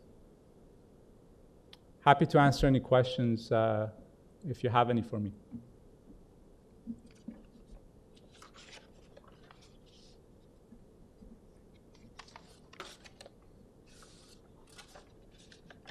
Any questions? Okay, no questions. So I kindly ask that you guys don't approve this variance specifically, given that there's all sorts of other parameters to have the outdoor space without this extra wide, indoor-outdoor space that will impose on my privacy. Thank you. Okay, thank you. I believe we have another speaker. Anybody else here to speak on this item? No. Okay, we've got some online speakers, so let's hear from them.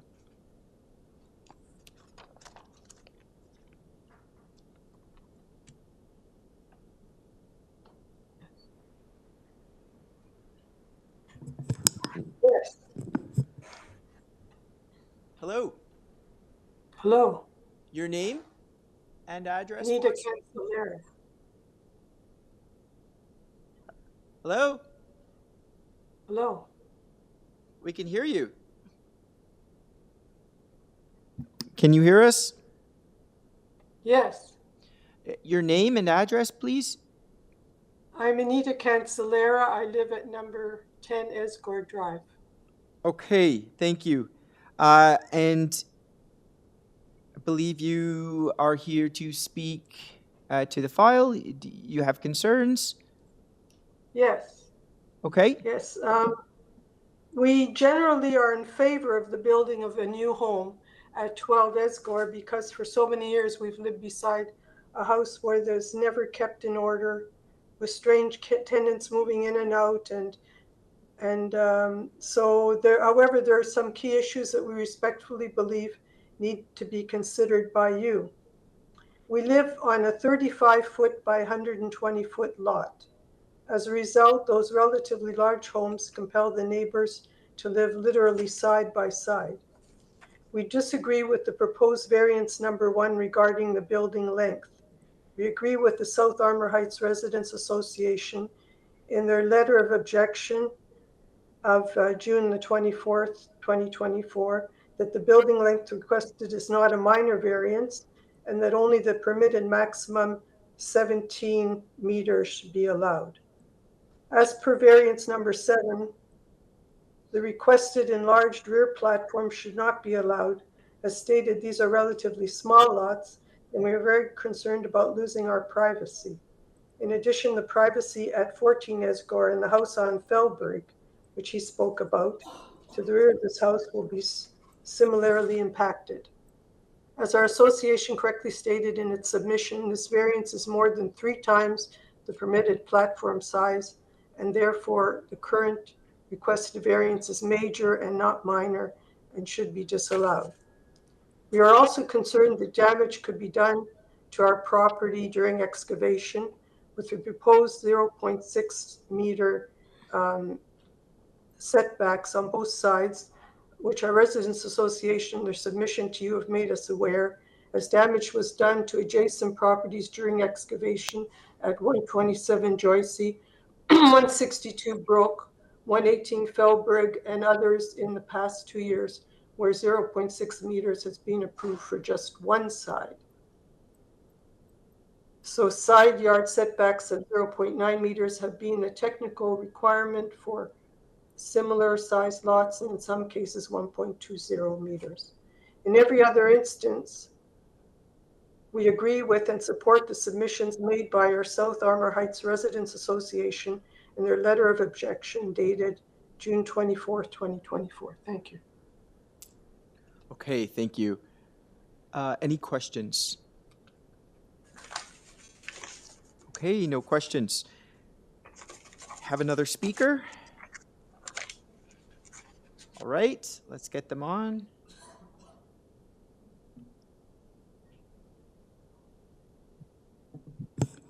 We have a Pat.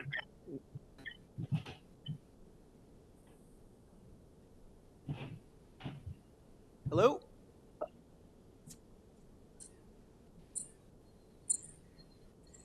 Hello?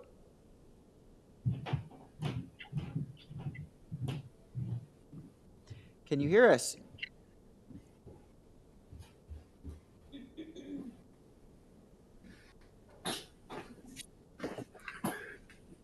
Hello? All right, maybe we need to try another speaker and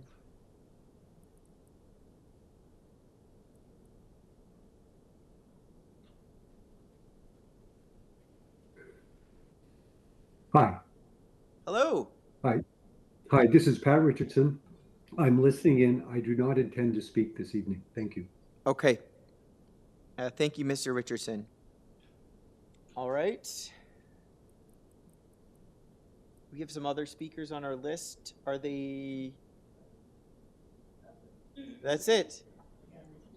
Okay. All right. So I'm going to invite the agent back.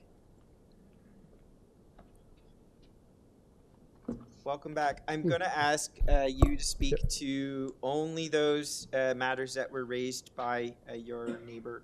Yep. A couple of just quick clarification points. So back to the setbacks, like I already responded earlier when I was questioned by the panelist. At 0.6 meters is on either side is an association with a fireplace on both the north and south setback. It's a permitted encroachment because it's considered a chimney.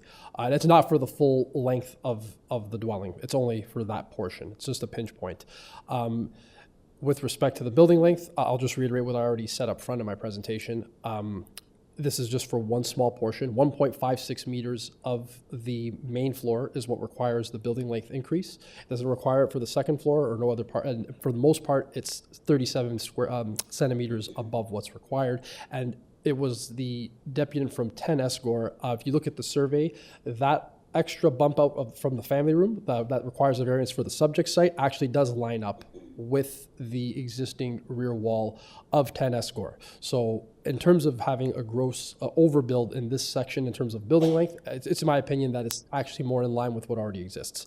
And again, because of the actual, it's only the one part of the main floor, the scale of the request is minor in nature. The architect and the owner are here with me, and I want to thank the resident from Felbrigg for his concerns. There's concerns oriented around the rear deck. This is, I guess, the owner, like I said, the owner architect are here, open to potentially reach some sort of resolution to try and maybe provide some extra privacy, just given the way the deck has been located. Again, I already clarified. I understand that it is required for technical reasons, but regardless, it is required as a variance. It is being triggered because if the midway point of the basement was below established grade, the variance wouldn't even be needed, and I wouldn't even need to request it. But the fact of the matter is, it's before the committee today, and in the spirit of trying to do what's right, in terms of obviously just trying to maybe provide some level of comfort, open to see whether it's from the committee or the owner and architect themselves to potentially address some mitigation measures with respect to the overlook issue that was raised. Okay.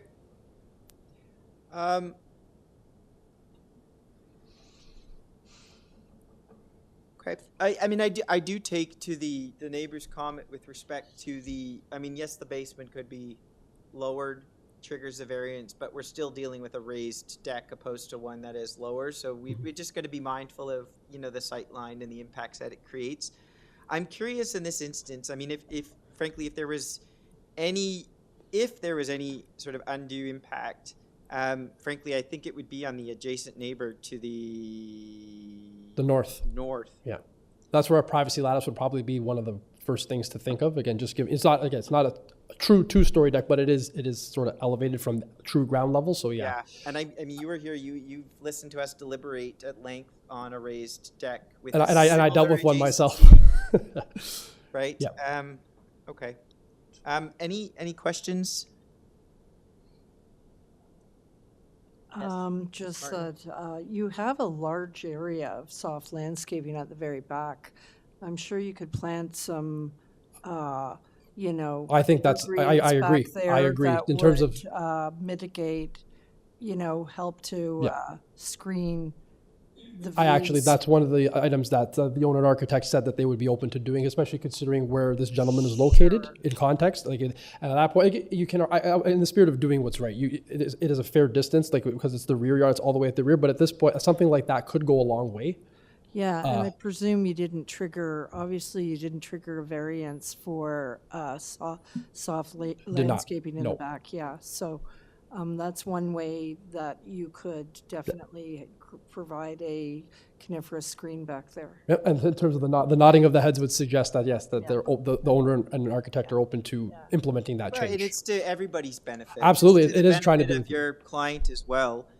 I agree. I absolutely agree. The challenging thing is, these are things that, we hope come to fruition out of, in good faith. They're not really things that we can, as you guys have heard today, it's really hard to regulate vegetation, right? Because it can die, it's growing, but I mean, having been through a similar situation myself with an immediate neighbor, I can tell you that a couple trees will do a wonder. for a good relationship. Oh, for sure. I agree. No, I agree. And again, there's always the possibility, I'm not sure if there's any clarification needed, but a notation on a site plan specifying where plantings are to occur, that's just a suggestion, just to try and sort of lock that, like what's agreed upon today, to provide some visual screening, some plantings to just sort of lock it in. Okay. That's Okay, it. very good. Any other questions at this time? Or are we able to move this into committee for decision? Yes? Good. No. Okay. Again, thank you for having me today. Thank you. And thank you, thank you everybody that's still with us and stuck it out to the end. I really appreciate that. All right, let's move this into committee for a final decision of the day. I can propose to approve this application with, maybe you can help me out. What are the conditions here? I think it meets the 4 tests. The bump out is minor and it doesn't go beyond for the length. The platform coming out of the first floor is standard. And honestly, that is something that is a standard type of, I don't think it's excessive in size from other applications or other areas, what we've looked at. So I think that and I'm not sure about the side yard setback. I don't know why that was not a variance. If it's supposed to be 0.9 and it's 0.6, right? We've clarified that the point. Oh, it was a just for the bump. fireplace bump Yeah, out, sorry. it was just Yeah, a- so then that's okay. So, yeah, I propose to approve this application. Could we tie it to, tie the approval to the site plan and elevation drawings? Sure. And On do we- condition that the approval is tied substantially to the site plan and elevation drawings. And do we want to impose privacy panels? Yes, anywhere in particular? On the particular east side? Is it the north? North side? Yeah, Yeah, I it's mean, on the the north only, side. I'll put this out there, there wasn't any concern from the immediate neighbor with respect to overlook and. To be honest, that's a pro and con, because if the neighbor doesn't want that, it will block more light, right? That's my concern. Yeah. I'll be honest, as a neighbor, I frankly would prefer not to have privacy screening in an instance like this, because Okay. how often do I see my neighbor on their deck? Very rarely. So it's, I'd prefer the reduction Yeah. in massing. Okay, so Unless somebody requests it specifically.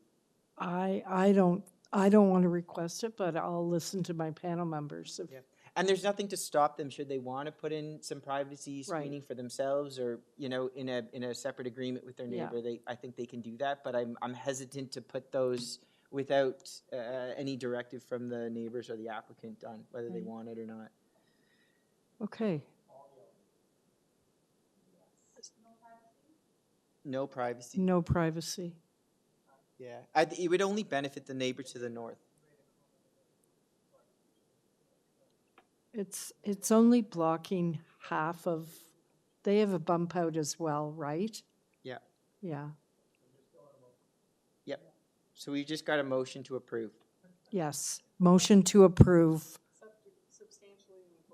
Substantially in accordance with the site plan and elevations. Okay, do I have a second?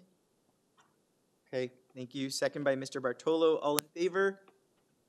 Okay, that's unanimous. That carries. Motion is approved. The application as with condition is approved.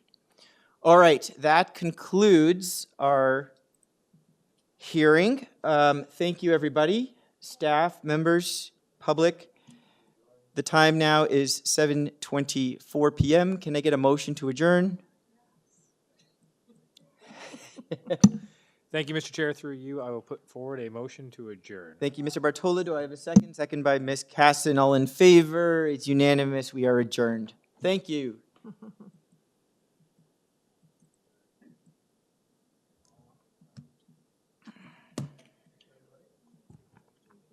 Oh, my Thank you, everybody. goodness. All right. That was a tough one. Tough day. That was a tough day. That was a long day.